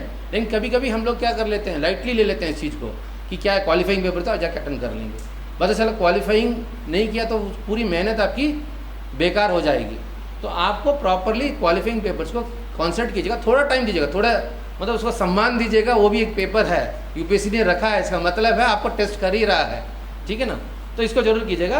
तो इसका 1750 मार्क्स रहते हैं इसके, एंड इंटरव्यू राउंड के 275 मार्क्स रहते हैं, टोटल 20-25 का मार्क्स रहता है। प्रीलिम्स का मार्क जैसे बोला था, it is only A cut off, आपको मेंस के लिए क्वालिफाई करके छोड़ देगा। तो प्रीलिम्स का कोई मार्क यहाँ कैरी फॉरवर्ड नहीं होता है। तो आपको मेंस का मार्क प्लस इंटरव्यू का mark will decide your merit, all India merit जो रहता है वो उसको डिसाइड करता है, ठीक है। नेक्स्ट स्लाइड, इसको स्किप कर दो यार ज़्यादा। अब ये ऑप्शनल सब्जेक्ट्स हैं, बहुत सारे लोगों को 2-3 ऑप्शनल सब्जेक्ट्स होते होंगे। कितने ऑप्शनल सब्जेक्ट कोई बताएं, हाँ कितने, एक ऑप्शनल सब्जेक्ट है, कोई ऑप्शनल सब्जेक्ट का नाम बताएं। हिंदी हो गया, ज्योग्राफी हो गया, हिस्ट्री, एंथ्रोपोलॉजी। अब यहाँ पर सामने दिख रहा है आपको कितने कितने कितने टॉपिक्स हैं। अब इन टॉपिक्स में से अब ये हो सकता है कि अपडेट भी हो गया हो, बट इतने टॉपिक्स हैं जो आपके ऑप्शनल सब्जेक्ट रहते हैं। लेकिन क्या होता है कि ऑप्शनल सब्जेक्ट, हमारे दोस्त ने ऑप्शनल सब्जेक्ट ले लिया सोशियोलॉजी, हमको भी लगता है हमें भी लेना चाहिए, या एक टॉपिक सोशियोलॉजी का पढ़ लिया, बहुत अच्छा लगा तो मुझे सोशियोलॉजी लेना है। तो आपको जब भी आप ले रहे हैं 2 चीज़ों को ज़रूर रखिएगा, याद रखिएगा। जनरली उसमें मार्क्स का क्या ट्रेंड रहा है ओवर ए पीरियड, मेंस में क्या ट्रेंड रहा है उसको माइंड में ध्यान रखिएगा। सेकंड, आपके पास उस सिलेबस की क्या आपके एरिया में या जहाँ पर आप रह के पढ़ रहे हैं वहाँ पर उसका मटेरियल अवेलेबल है कि नहीं, ये देखिएगा। ये बहुत इंपॉर्टेंट चीज़ है। फॉर एग्जांपल कहीं पर हम लोग एक लोकेशन में ऐसे बैठे और हमने केमिस्ट्री ले लिया या मैथ्स ले लिया, मैथ्स एकदम IIT स्टैंडर्ड का रहता है, हमारे पास मटेरियल नहीं है, भले ही हम स्ट्रांग हैं मैथ्स में, मटेरियल नहीं है, हम ट्रेनिंग ही नहीं कर पाएंगे, बैठ के पढ़ नहीं पाएंगे, प्रैक्टिस नहीं कर पाएंगे। जब भी ऑप्शनल जब सेलेक्ट कर रहे हैं तो सोच समझ के आप ऑप्शनल सेलेक्ट कीजिएगा। आगे तो जैसे मैंने बताया था, एक इंडियन लैंग्वेज पेपर है और एक इंग्लिश पेपर है। थोड़ा भी कॉम्प्लेसेंट मत हो जाएगा कि नहीं कुछ नहीं होता, क्वालिफाइंग पेपर है कुछ नहीं होगा, रिस्क मत लीजिएगा। एंड आगे बढ़िएगा नेक्स्ट पॉइंट। एस्से, एक पेपर आपका एस्से भी रहता है। अब एस्से में क्या रहता है, एस्से में कोई भी करंट टॉपिक का ही रहता है और 3 ऑप्शंस आपके सामने रहता है और उन 3 ऑप्शंस को मिलाते हुए आपको एस्से लिखना है। और एस्से बहुत टाइम पर मेंस एग्जाम का डिटरमिनेंटल रहता है, यानी आपके मेंस के मार्क को बूस्ट कर देता है। थोड़े लोगों को पता चला कि मेंस में वो कम थे लेकिन एस्से में अच्छे मार्क आके उसका बूस्ट हो जाएगा। तो एस्से को भी आपको प्रैक्टिस करना रहेगा। आप इसमें ज़रूर, जैसे मैंने बताया था, ज़रूर करंट अफेयर को लिंक कीजिएगा। जब भी आप एस्से लिख रहे हैं, जो आप समझिएगा कि करेक्शन करने वाला बंदा उसको ऑलरेडी उसके बारे में ज्ञान है, आप ज्ञान बांट के देंगे नहीं, उसको आपको करंट अफेयर के साथ आप कैसे लिंक कर सकते हैं उस टॉपिक को, कैसे। फॉर एग्जांपल हमारे टाइम पर एक वुमेन एम्पावरमेंट को लेते हुए देयर वाज अ टॉपिक, मेरे टाइम पर हमने जो एक लिखा था उस टाइम पर हमने वही था कि करंट उसके रिलेटेड जितने भी एक्ट्स होंगे या करंट अफेयर्स में पार्लियामेंट में कोई बिल पास किया होगा या कुछ सर्टेन गाइडलाइंस जारी किए होंगे, उसको भी आपको उसके अंदर लेके आना पड़ेगा। उसके बाद फैक्चुअल होना चाहिए आपका एस्से। अगेन बता रहा हूँ, इट इज़ नॉट लिटरेचर नहीं लिख रहे हम लोग, बुक नहीं लिख रहे हैं, it should be very much factual, points clear होता है, फैक्ट्स डेटा रखना चाहिए उस एंटायर आपके इसमें। मैंने आपको पहले वाले स्लाइड में बोला था education is the seed, economy is the fruit, quotes बोला था। उन कोट्स जो आप पढ़ रहे हैं उसको इस्तेमाल इसमें कीजिएगा। जब आप करेंगे तो उनको भी बताएगा कि आपका ऐसे एनरिच रहता है, तो कोट्स का यूज़ यहाँ पर कीजिएगा।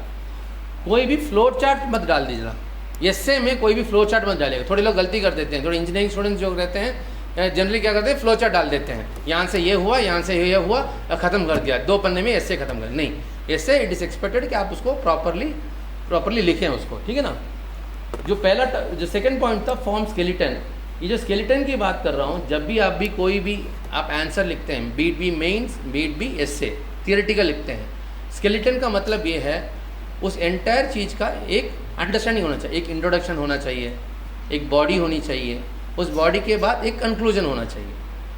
जो जब वो पढ़ रहा है, पढ़ने में उसको एक लिंकिंग मिले। नहीं तो क्या होता है कि हमें जितना पता है हम क्या करते हैं, जैसे ही क्वेश्चन मिला पलटाए पेपर, लिखना शुरू कर दिया, फिर हमने जैसे ही हम 2 पन्ने लिख दिए फिर याद आता अरे ये पॉइंट था, मिस कर दिया हमने। तो आपको क्या करना है, स्केलेटन वाला जो प्रैक्टिस है उसको जरूर करते रहना। तो जैसे ही आपको टॉपिक मिला, फर्स्ट 10 मिनट्स आप बैठ के सिर्फ स्केलेटन फॉर्म, लास्ट पन्ने में बैठ के स्केलेटन फॉर्म कीजिएगा। इंट्रोडक्शन में ये डालूंगा, इसके बाद ये टॉपिक है, ये डालेंगे। मतलब जितने भी, फॉर एग्जाम्पल कोई वुमेन एम्पावरमेंट का कोई टॉपिक आ गया, जितने भी आपके माइंड में आ रहे हैं उसको उस पेज में लिखते जाइएगा, लिखते जाइएगा। 10, 20, 30, 40 जितने भी टॉपिक्स आ रहे हैं लिखिएगा। फिर उसकी ग्रुपिंग कीजिएगा, किसको इंट्रोडक्शन में डाला जा सकता है, किसको मेन बॉडी में डाला जा सकता है, किसको फाइनल में डाला जा सकता है, और कौन से कोड को कहाँ डाला जा सकता है। ये आप 10 मिनट्स निकाल लीजिएगा और उसके बाद फिर एस्से या आंसर लिखना शुरू करिएगा। तब आपका इफेक्टिवली आपका रिजल्ट अच्छा आएगा और एस्से की क्वालिटी अच्छी रहेगी, ठीक है। अगेन लास्ट पॉइंट जो है, मैं अगेन बता रहा हूँ, practice practice practice.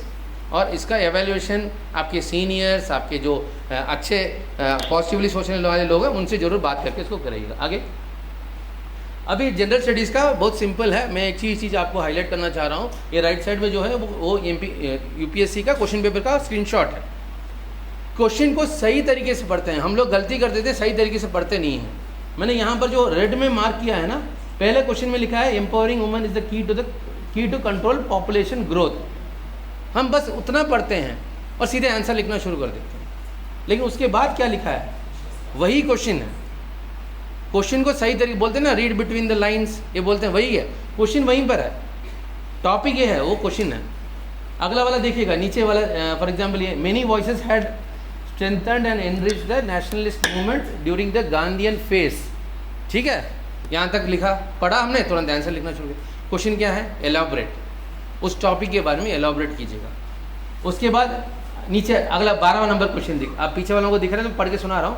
Assess the role of British imperial power in complicating the powers of transfer of power during the 1940s। अब क्वेश्चन क्या है? जो कीवर्ड्स हैं वो बहुत इंपॉर्टेंट है, तो मैंने उसको कीवर्ड्स को मैंने यहाँ पर लिख के रखा है। यही कीवर्ड्स हैं, explain, elaborate, analyse, discuss, critically analyse. हम लोग क्या करते हैं? सिर्फ टॉपिक पढ़ा, आंसर लिखना शुरू करते हैं। आंसर लिख के बाहर आते हैं तो लगता है कि मैंने तो बहुत अच्छा लिख दिया। जब मेंस के मार्क आते पता चला कम हो गया। रीज़न क्या है? कि जो पूछा गया था उसके संदर्भ में हमने कुछ लिखा नहीं, तो वहाँ पर हम लोग गलती करते थे। तो प्रॉपरली क्वेश्चंस को पूरा पढ़िएगा, ठीक है ना? Right, next slide. अब ये जस्ट मैंने एक सिंपल एक चीज़ दिया है। मैं स्केलेटन के बारे में बता रहा था, तो जैसे आप जब स्केलेटन के बारे में बता रहा हूँ, जब भी फॉर एग्जाम्पल एक क्वेश्चन है वाटरवेज इन इंडिया, क्वेश्चन इसको बोलते हैं open ended questions. Waterways in India discuss, waterways in India critically analyse, या सिर्फ वाटरवेज इन इंडिया, ऐसे भी क्वेश्चन हो सकता है। ओपन क्वेश्चन है तो आप क्या आंसर लिखेंगे? कितने लोगों को वाटरवेज के बारे में पता है? 5-6 वाटरवेज हमारे हैं, तो वाटरवेज कहाँ कहाँ पर हम लोग आंसर लिखना शुरू कर देंगे। लेकिन अगर आप उसका एक छोटा सा इंट्रोडक्शन देंगे, आप इंट्रोडक्शन में क्या देंगे कि हमारे देश में टोटल ट्रांसपोर्टेशन में से इतना प्रतिशत रोडवेज में हो रहा है, इतना प्रतिशत रेलवेज में हो रहा है, इतना प्रतिशत हम हवाई जहाज से कर रहे हैं, और इतना प्रतिशत ही हम वाटरवेज का यूज़ कर रहे हैं। ये इंट्रोडक्शन में हो गया। उसके बाद इंपॉर्टेंट वाटरवेज जो है उसको मेंशन कर लीजिएगा। उसके बाद कह रहे हैं कि वाटरवेज का इकोनॉमी के साथ क्या रिलेशन है, उसको लिखिएगा। और लास्ट में कंक्लूजन में लिख रहे हैं कि आप ये मेजर वाटरवेज है, जैसे कि जर्मनी में, फ्रांस में राइन रिवर हो गया, रोन रिवर हो गया, सीन रिवर हो गया, इन रिवर्स के कारण डेवलप्ड कंट्रीज बने हैं, मतलब they have used their transportation. तो ये आप कंक्लूजन में लेके आएंगे। इंडिया को भी इसको अगर ट्रांसपोर्टेशन को यूज़ करेंगे तो हो सकता है कि हमारा ट्रांसपोर्टेशन में इफेक्टिवनेस इंक्रीज होगा। सो जब भी मेंस लिखते हैं, सिर्फ और सिर्फ waterways in India, national waterway 1, national waterway 2, national waterway 6, ये जानकारी लेने के लिए वहाँ पर करेक्शन करने के लिए बैठे नहीं हैं। आपको टॉपिक दिया गया है, क्या आप कॉम्प्रिहेंसिवली आंसर लिख पा रहे हैं कि नहीं है, वही क्वेश्चन है, ठीक है ना? नेक्स्ट, ये सिंपल है। ये मैंने इंडिया का मैप, ये हम लोग लिटरली बताता हूँ आपको, कोई इंडिया का map up to the scale बनाने की ज़रूरत नहीं है। ये for example major rainfall distribution, अगर ये टॉपिक आ गया, ठीक है, rainfall distribution in India. Rainfall distribution जब होता है तो क्या होता है रेनफॉल डिस्ट्रीब्यूशन में? कब से पहले कौन सा सीज़न आता है? सबसे पहले सीज़न कब शुरू होता है?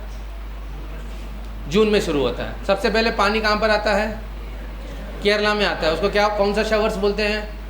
मैंगो शावर्स बोलते हैं, मैंगो शावर्स बोलते हैं, केरला में आता है। उसके बाद कहाँ पर जाता है? उसके बाद बारिश कहाँ पर होती है? हाँ बोलिएगा, शर्माइएगा मत, इसमें कोई मार्क तो देने वाले नहीं है, बोलिएगा। उसके बाद कहाँ पर बारिश ज़्यादा होता है? अच्छा, इंडिया में बारिश कहाँ पर ज़्यादा होता है? मेघालय में। कहाँ पर? ठीक है, तो वो कहाँ पर, कौन सा हिल्स पड़ता है? काशी गारो जयंतिया हिल्स, ठीक है ना? तो आप जब टॉपिक रेनफॉल के बारे में पूछा जा रहा है, आपको ये लिखने की एक तरीका होता है कि पूरा आप लिखो, लिटरेचर लिखो, और दूसरा एक तरीका होता है छोटा सा एक मैप भी साइड में ड्रॉ कर दो। अब क्या हो, करेक्शन करने वाले के पास एक दिन में 40 पेपर करेक्शन करता है। आपने भी वही आंसर लिखा है, आपके अगले वाले ने भी वही आंसर लिखा है, देख देख के वो भी पक गया होगा, तो क्या मार्क देगा? 30 में से 18, 19 देते रहेगा। अब आपने कोई एक ऐसी चीज़ लिखी है जिससे उसको देखने से समझ में आ जाता है, हाँ इसको इस टॉपिक के बारे में कुछ पता है, तो हो सकता है कि आपका एवेल्यूशन भी सही तरीके से हो और 2 मार्क या 1 मार्क एक्स्ट्रा भी मिल जाए इसमें।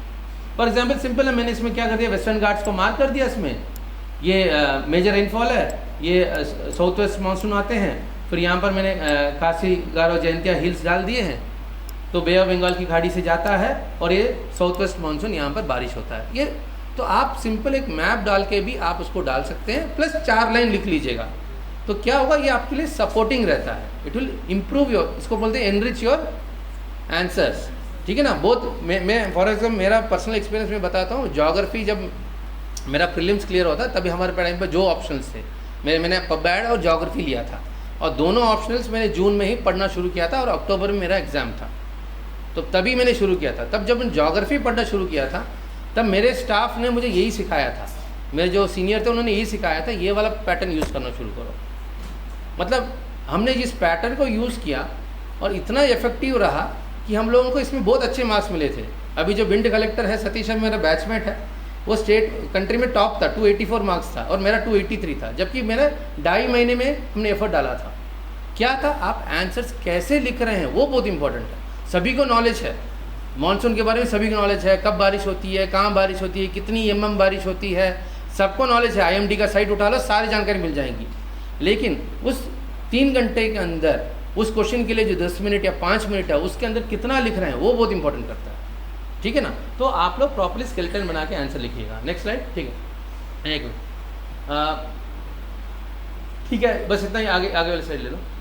पर्सनालिटी टेस्ट, हाँ ठीक है, पर्सनालिटी टेस्ट बोलते हैं इसको, इंटरव्यू नहीं बोलते हैं। आप लोग ये माइंडसेट से हटा दीजिएगा कि वहाँ पर इंटरव्यू में बुला के आपके नॉलेज को टेस्ट किया जाता है। आपसे ये नहीं पूछेंगे कि साउथ वेस्ट मानसून इस साल कौन से डेट में आया था, ये जानकारी आपसे नहीं पूछेंगे। आपने प्रीलिम्स क्लियर किया है, आपने मेंस क्लियर किया है, आपकी पर्सनालिटी को ही टेस्ट करेंगे। पर्सनालिटी को जब टेस्ट करेंगे इसका मतलब आपसे टफेस्ट से टफेस्ट क्वेश्चन पूछा जा सकता है, आपसे अनरिलेटेड क्वेश्चन पूछा जा सकता है, तो आप कैसे रिएक्ट कर रहे हैं वो बहुत इंपॉर्टेंट रहता है। That is where it is personality test बोलते हैं उसको। इंटरव्यू टेस्ट से पर्सनालिटी टेस्ट बोलते हैं। तो इसमें आप देखिएगा कि इसमें आपको जनरली यूपीएससी, वहाँ यूपीएससी भवन में जाना रहेगा, एक दिन पहले चले जाइएगा, जाके फिर अगले दिन आप जाके आपका टाइम पीरियड में जब जाएंगे अंदर तो आपको ग्रुप्स में बैठाया जाएगा। फिर आपको वो जो बोर्ड चेयरमैन रहता है, एक बोर्ड का एक चेयरमैन रहता है और उसके 3-4 लोग रहते हैं, तो अंदर जाके आपको अटेंड करना रहता है।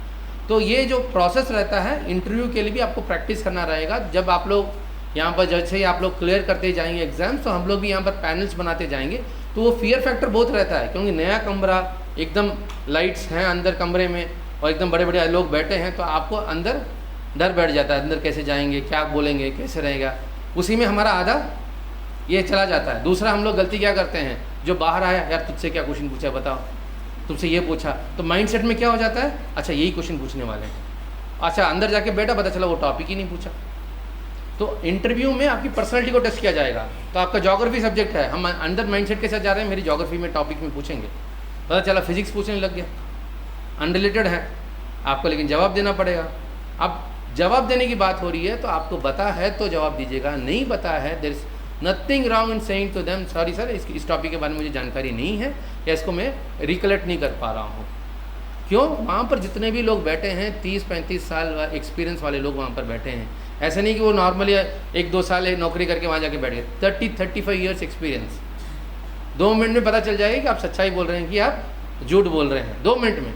जैसे मेरे जब हमारी ट्रेनिंग हुई थी, हमारे ग्रुप में एक लड़की थी, इतनी intelligent, she was very good in जो पॉलिटिक्स साइंस में, she was student, political science का स्टूडेंट थी वो।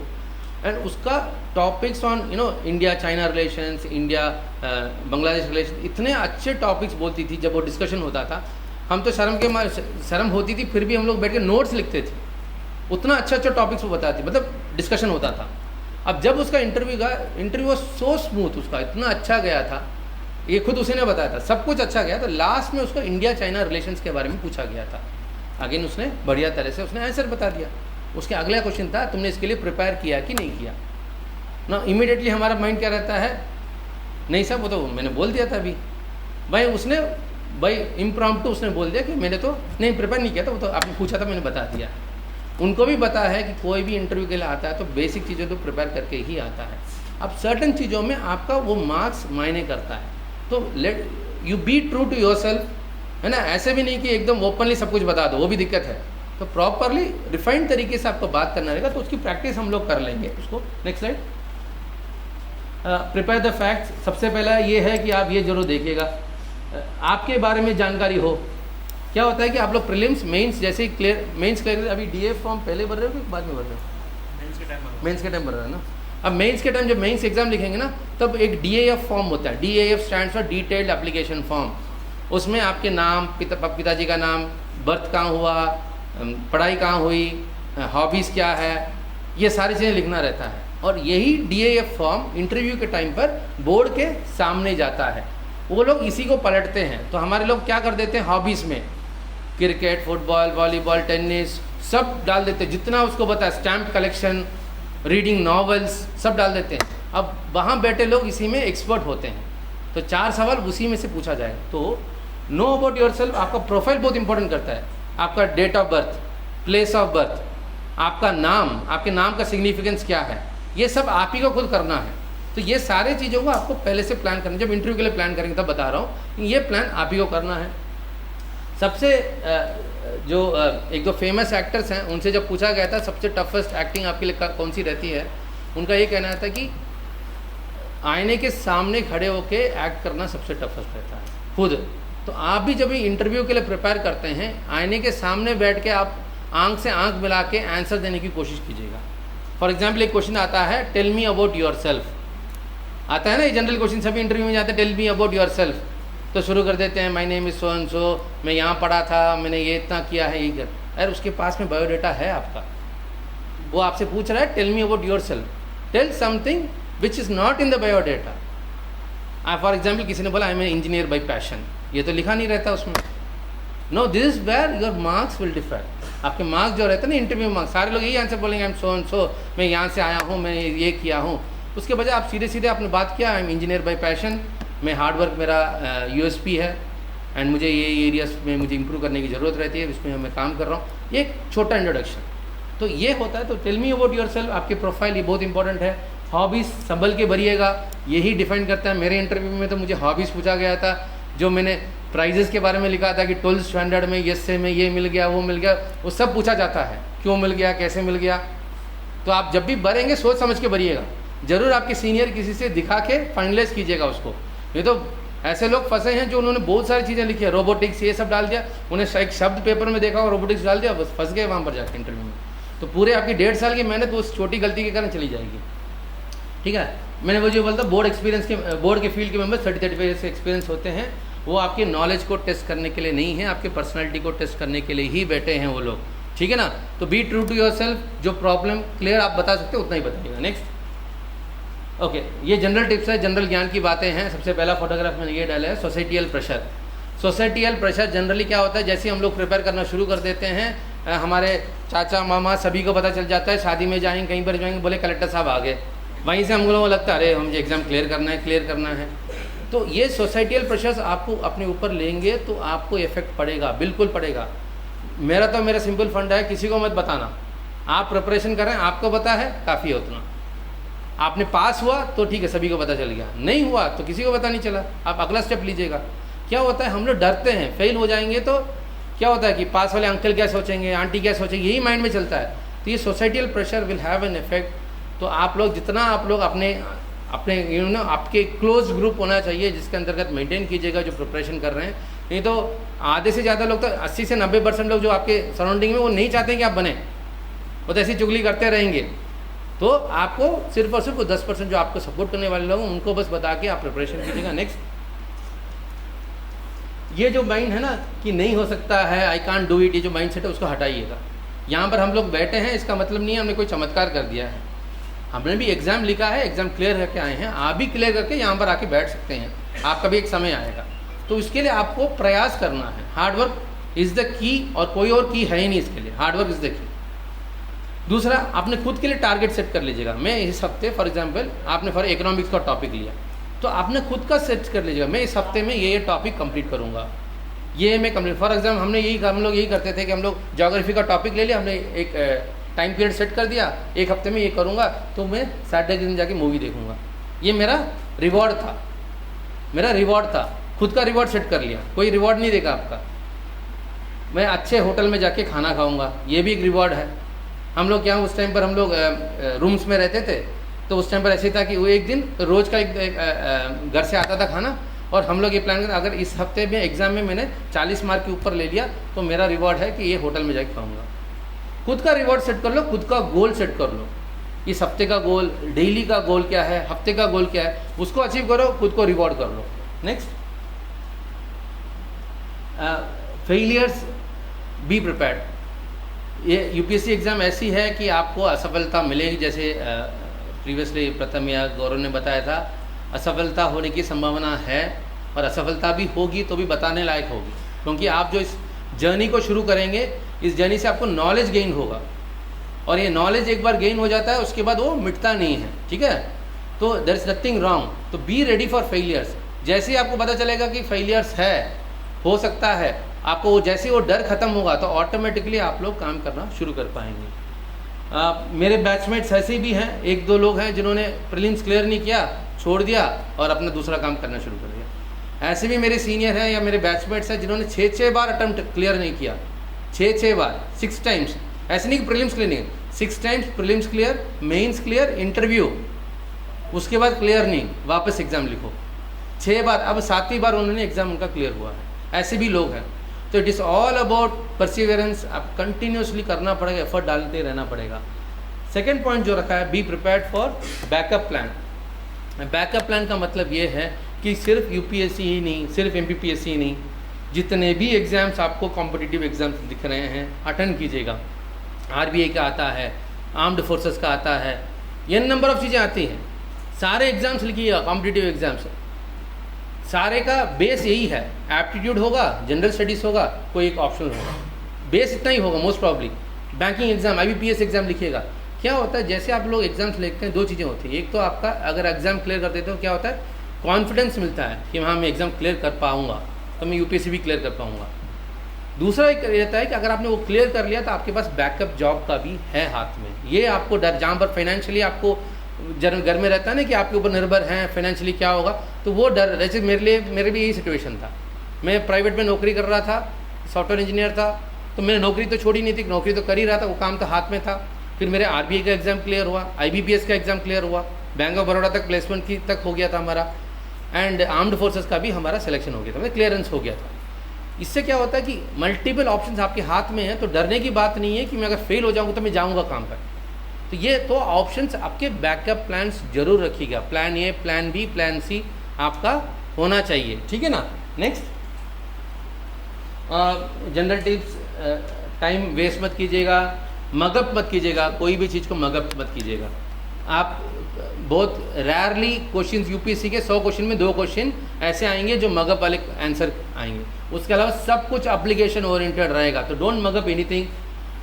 जो भी पढ़ रहे हैं उसका रीज़न फाइंड करिए। जैसे अभी मैंने क्रिस्टीना कोच को बताया था, या रोहतंग अटल टनल बोला था, सिर्फ उसको गूगल करके सिर्फ उसके बारे में मत पढ़िएगा, कब हुआ था, कैसे हुआ था, इसके पूर्व कैसे था, पढ़िएगा। एक 5 मिनट ले लेंगे तो उसके बारे में भी आपको एक आइडिया मिल जाएगा। तो just Google it. And last जो पॉइंट है, ये जर्नी है, 1 साल 1.5 साल लगेगा इसको। हो सकता है 1.5 साल के बाद आप सेलेक्ट ना हो, वापस आपको शुरू करना ही पड़ेगा। मतलब आज आपको पता चला कि आपका इंटरव्यू, आपका सिलेक्शन नहीं हुआ है, 20 दिन में आपका प्रीलिम्स शुरू हो जाएगा। यहाँ पर अगर डिप्रेशन में चले जाओगे तो प्रीलिम्स का पूरा एफर्ट आपका वेस्ट हो जाएगा। तो बी रेडी, वो टफ है, लेकिन आपको भी और भी टफ बनना चाहिए इसमें, ठीक है। ये short term long term goals अपना सेट कर लीजिएगा। नेक्स्ट, ये लास्ट टॉपिक रहेगा मेरा, ये है कि जो एग्ज़ाम का दिन रहता है उस दिन आप लोगों को थोड़ा एक चीज़ जरूर प्लान कीजिएगा। जनरली हमारा ये ट्रेंड क्या रहता है, बहुत सारे लोग रहते हैं कि रात भर बैठ के पढ़ते हैं, 2 बजे 3 बजे। कितने लोग नाइट स्टडी करने वाले लोग कितने लोग हैं, हाथ खड़े करिए। आधे से ज़्यादा लोग नाइट स्टडी वाले हैं। अब क्या होता है इसमें, मैं एक चीज़ बता देता हूँ। अभी तो ठीक है, एग्ज़ाम आप नाइट स्टडी कर लेंगे, लेकिन एग्ज़ाम तो कितने बजे रहता है, मॉर्निंग 10 to 12 रहेगा। हम लोग क्या करते हैं, अगर हम नाइट स्टडी करते हैं तो मॉर्निंग थोड़ा लेट उठते हैं। लेट उठने के बाद हमारा दिनचर्या डिफरेंट रहता है। थोड़े लोग ऐसे बोलते हैं 4-5 बजे तक सुबह तक पढ़ते हैं और उसके बाद सोते हैं, 12 बजे उठते हैं, फिर वो कंटिन्यू करते हैं। लेकिन अगर आप सेम क्लॉक, इसको अपना बायोलॉजिकल क्लॉक बोलते हैं, अगर सेम क्लॉक एग्ज़ाम के दिन भी रखेंगे तो पहले से वहाँ पर क्वेश्चंस ऐसे आएंगे जो हमें बतानी टफ रहेगा, और ये प्रेशर आपके ऊपर आ जाएगा, नींद नहीं रहेगी, घबरा जाएंगे। तो एटलीस्ट एग्ज़ाम के 1 महीने पूर्व अपना शेड्यूल बदल लीजिएगा और उसी में सेट कीजिएगा। कोई ऑप्शन ही नहीं है, 10 to 12 आपको बैठे जागा ही रहना पड़ेगा अगर एग्ज़ाम का टाइम है तो उसका। क्योंकि मेरे टाइम पे, मेंस के एग्ज़ाम के टाइम पे याद है, एक अच्छे बैचमेट थी, वो इतना अच्छा उसको डिटेल्स पता था, लेकिन उसका वही था कि नाइट में बैठ कर पढ़ती थी। उस दिन वो एग्ज़ाम लिखने आई थी, घबराहट में बाहर आ गई थी, एग्ज़ाम हॉल छोड़ के बाहर आ गई थी, क्योंकि क्वेश्चन पता नहीं, ऑब्वियसली घबराहट शुरू हो जाती है, तो ख़त्म हो गया उसका, वो पूरा वो जो अटेम्प्ट ही खत्म हो गया। तो अपना क्लॉक सेट कर लीजिएगा। सेकेंड पॉइंट है, अगर आप क्वेश्चन पेपर आपने ओपन किया, आपको टफ लग रहा है तो सभी के लिए टफ है, और आपको अगर इजी लग रहा है सभी के लिए इजी है। तो जैसे ही टफ लगता है तो हम लोग घबरा जाते हैं, अरे मुझे बता नहीं, इस आंसर का मुझे पता नहीं, क्या करो, अरे सेकंड क्वेश्चन भी बता नहीं, थर्ड भी बता नहीं, फोर्थ भी बता नहीं, क्या करो। आराम से सोचेंगे तो आपका रास्ता निकलेगा उसमें। हम क्या करते हैं, पास वाले को देखना शुरू करते हैं, वो बढ़िया मार्किंग करना शुरू कर दिया होगा, वहीं से घबराहट आपकी बढ़ेगी। तो कंपेयर करना हॉल के अंदर तो कभी भी कंपेयर करना, देखना भी मत पास में कौन बैठा है, देखना भी मत कौन बैठा है, अपने ऊपर कॉन्सेंट्रेट कीजिएगा।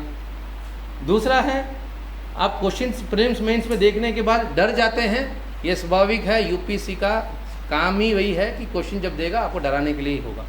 लेकिन आप थोड़ा 2 बार उसको पढ़ेंगे, पता चला आपको आंसर बताया उसका, ठीक है ना। तो डरने की बात नहीं, इसलिए बोल रहा हूँ कि पुराने क्वेश्चन पेपर्स को उठा के आप लोग सॉल्व करेंगे तो वो डर थोड़ा थोड़ा कम होगा। लास्ट है एग्जाम लिखने, जैसे मेंस का 2 पेपर होता है, सुबह शाम 2 पेपर होगा। क्या करते हैं, एग्जाम लिख के बाहर आए, फिर डिस्कस करना शुरू कर दिया, अरे मैंने इसमें ये डालना भूल गया यार, उसमें वो बोलता है अरे तुमने ये जोड़ा था, इसका आंसर तो ये है। वहीं पर क्या हो जाता है, घबराहट शुरू हो जाती है और सेकंड पेपर हम लोग खराब हो जाता है। बहुत सिंपल है, अपना खाना पैक करो, खाना लेके जाना एग्जाम हॉल में, एग्जाम फर्स्ट पेपर दिया, बाहर आए, एक कोने में जाओ, बैठो, खाना खाओ, दूसरा पेपर लिखो। डिस्कस करने की ज़रूरत ही नहीं है। डिस्कस करने से ना आप उसको चेंज कर सकते हो ना कुछ कर सकते हो, आज नहीं 2 दिन के बाद डिस्कस कर लेना, क्या जल्दी है। तो एग्जाम, ये छोटे छोटे टिप्स हैं जिसको आप फॉलो करेंगे तो आपको उस दिन का टेंशन खत्म होगा। नेक्स्ट लास्ट पॉइंट वही है, don't compare yourself with others, अपने को दूसरों के साथ कंपेयर मत कीजिएगा। ये लगता है कि ये फाइनेंशियली साउंड है, इसके पास आय के स्रोत ज़्यादा है, ये बहुत कंफर्टेबल बंदा है, इसके पास ज़्यादा बुक्स हैं, इसके पास ये अच्छे अच्छे इंस्टीट्यूट जा रहा है, कंपेयर मत कीजिएगा। हर बंदे की डिफरेंट कैपेबिलिटी रहती है, हर बंदा डिफरेंटली परफॉर्म करता है, एंड जब बारी आती है आप ऑटोमेटिकली परफॉर्म करते हैं। तो अपने आप को कंपेयर मत कीजिएगा, अपने खुद का ग्रुप फॉर्म कीजिएगा। अब जैसे हम लोग शुरू कर रहे हैं इंस्टीट्यूट, अभी क्लासेस शुरू करेंगे, अपने खुद का ग्रुप फॉर्म कीजिएगा, 2 टॉपिक्स पढ़िएगा, आपस में शेयर कीजिएगा, तो आपको नॉलेज वृद्धि होती है। Results are not immediate, patience रखिएगा। If you are successful you have a message to share. अगर आप सक्सेसफुल हो गए, आप एक मैसेज दे सकते हैं सोसाइटी के लिए, अगर नहीं है तो भी आपके हाथ में एक मैसेज है, तो ये माइंड में रखिएगा। Be positive, rectify your mistake. पहले क्या कहते हैं, मिस्टेक क्या है फाइंड आउट ही नहीं करते। Understand your mistakes, rectify it and don't repeat it. एक साइकिल है, मिस्टेक आइडेंटिफाई किया, उसको नहीं होना चाहिए, उसको साइकिल है, इसको हर बार देखते रहिए। आगे लास्ट है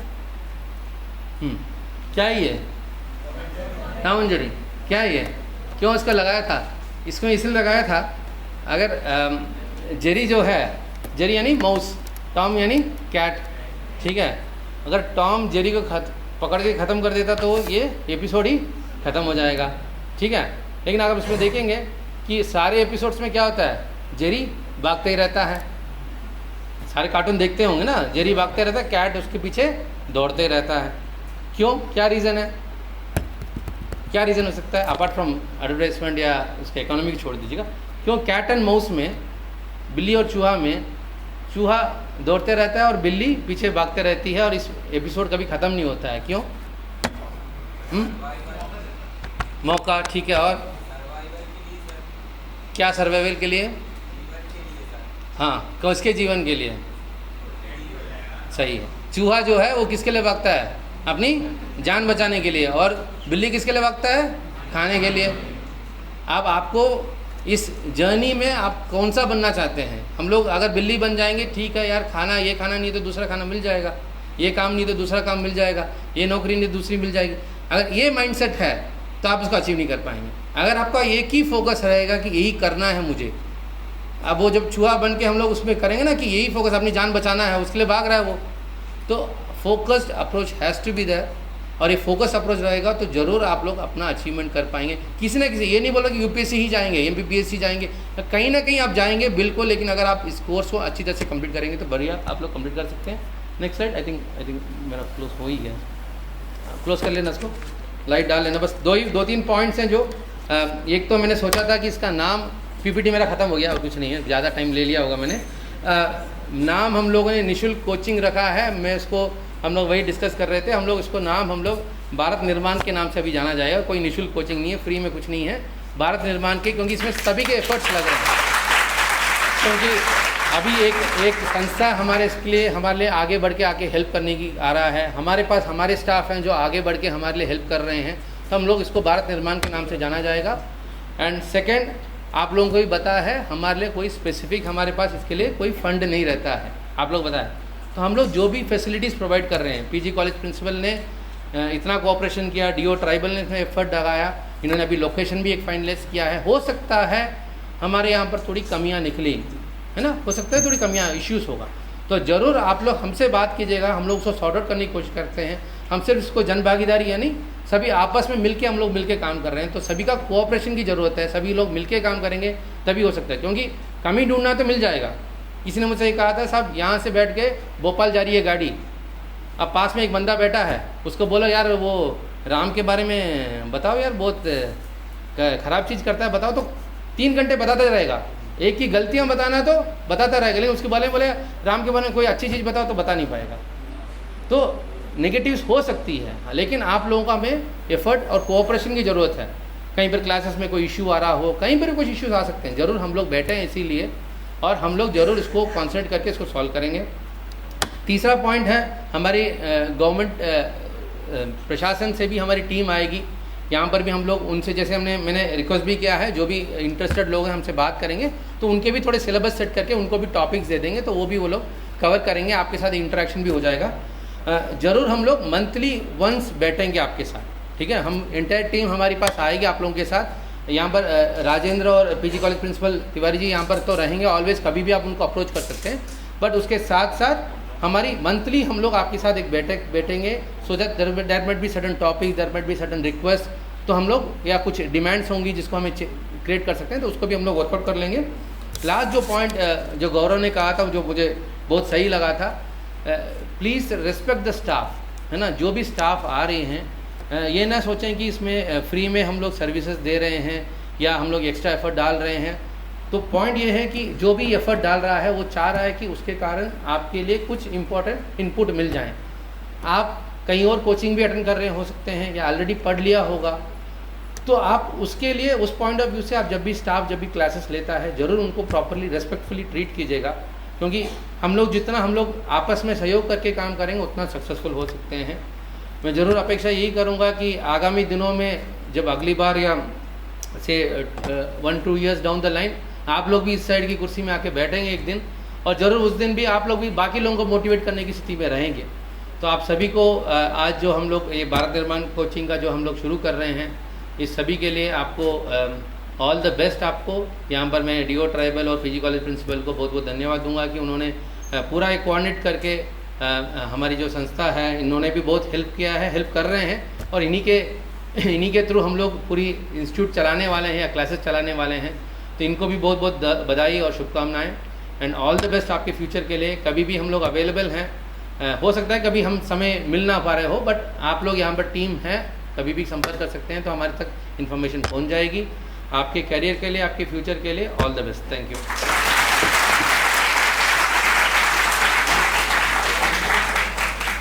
थैंक यू सर।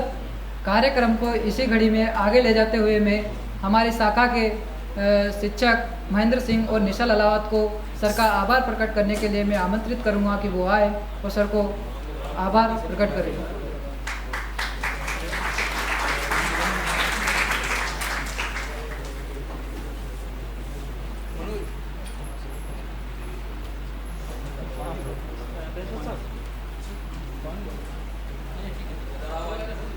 पानी से बर्फ बनने में थोड़ा वक्त लगता है, पानी से बर्फ बनने में थोड़ा वक्त लगता है, ढले हुए सूरज को निकलने में थोड़ा वक्त लगता है, ढले हुए सूरज को निकलने में थोड़ा वक्त लगता है। थोड़ा धीरज रखो, थोड़ा जोर तो लगाओ, थोड़ा धीरज रखो, थोड़ा जोर तो लगाओ। किस्मत के दरवाजे खुलने में थोड़ा वक्त लगता है, किस्मत के दरवाजे खुलने में थोड़ा वक्त लगता है। आज के कार्यक्रम के हमारे मुख्य अतिथि आदरणीय कलेक्टर सर, एसपी सर, जिला panchayat CO sir, SDM sir, आदिम जाति कल्याण विभाग के जिला संयोजक सर एवं समस्त अतिथिगण, शिक्षकगण, पत्रकार बंधु, समस्त अभ्यर्थी एवं महानुभाव, आप सभी ने इस शिक्षा रूपी पहल की शुरुआत में अपना महत्वपूर्ण समय दिया। इसके लिए मैं महेंद्र सिंह अंसोरिया, मैं निशा अलावत, आदर्श परिवार एवं आधुनिक नालंदा निःशुल्क कोचिंग क्लासेस की ओर से आप सभी का बहुत बहुत आभार प्रकट करते हैं। और साथ ही हम किसी कार्यक्रम का समापन भारतीय संविधान की प्रस्तावनाओं को दोहराकर करते हैं, तो मैं आग्रह करना चाहूँगा समस्त अतिथिगण एवं समस्त अभ्यर्थी अपने अपने स्थान पर खड़े हो जाएं।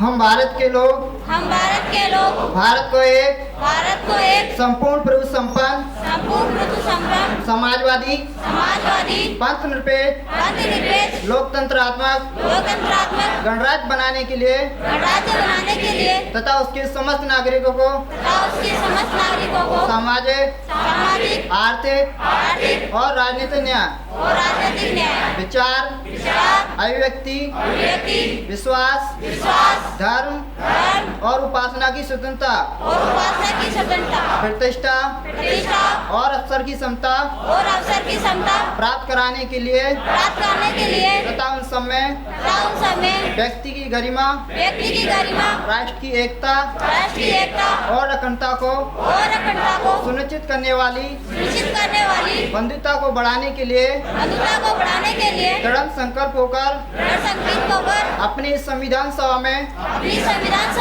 आज तारीख 26 नवंबर 1949 ईस्वी को मिति मार्गशीर शुक्ल सप्तमी संवत 2006 विक्रमी को एतद द्वारा इस संविधान को अंगीकृत अधिनियमित और आत्मर्पित करते हैं।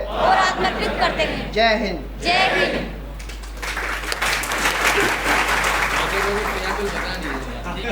बढ़िया, चलिए, गुड। बता दीजिएगा तिवारी जी, एक बार बता दीजिए बच्चों को, बता दीजिएगा जो आपकी क्लासें चलेंगी पीछे, अभी उसका नाम कोविड सेंटर से न्यू ब्लॉक रख दिया है, वहाँ चलेंगी B2 में पीछे से रास्ता है आने का, अपन पीछे सीधे आ सकते हैं।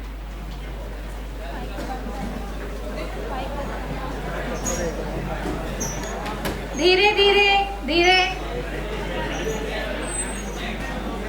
आराम से निकलिए।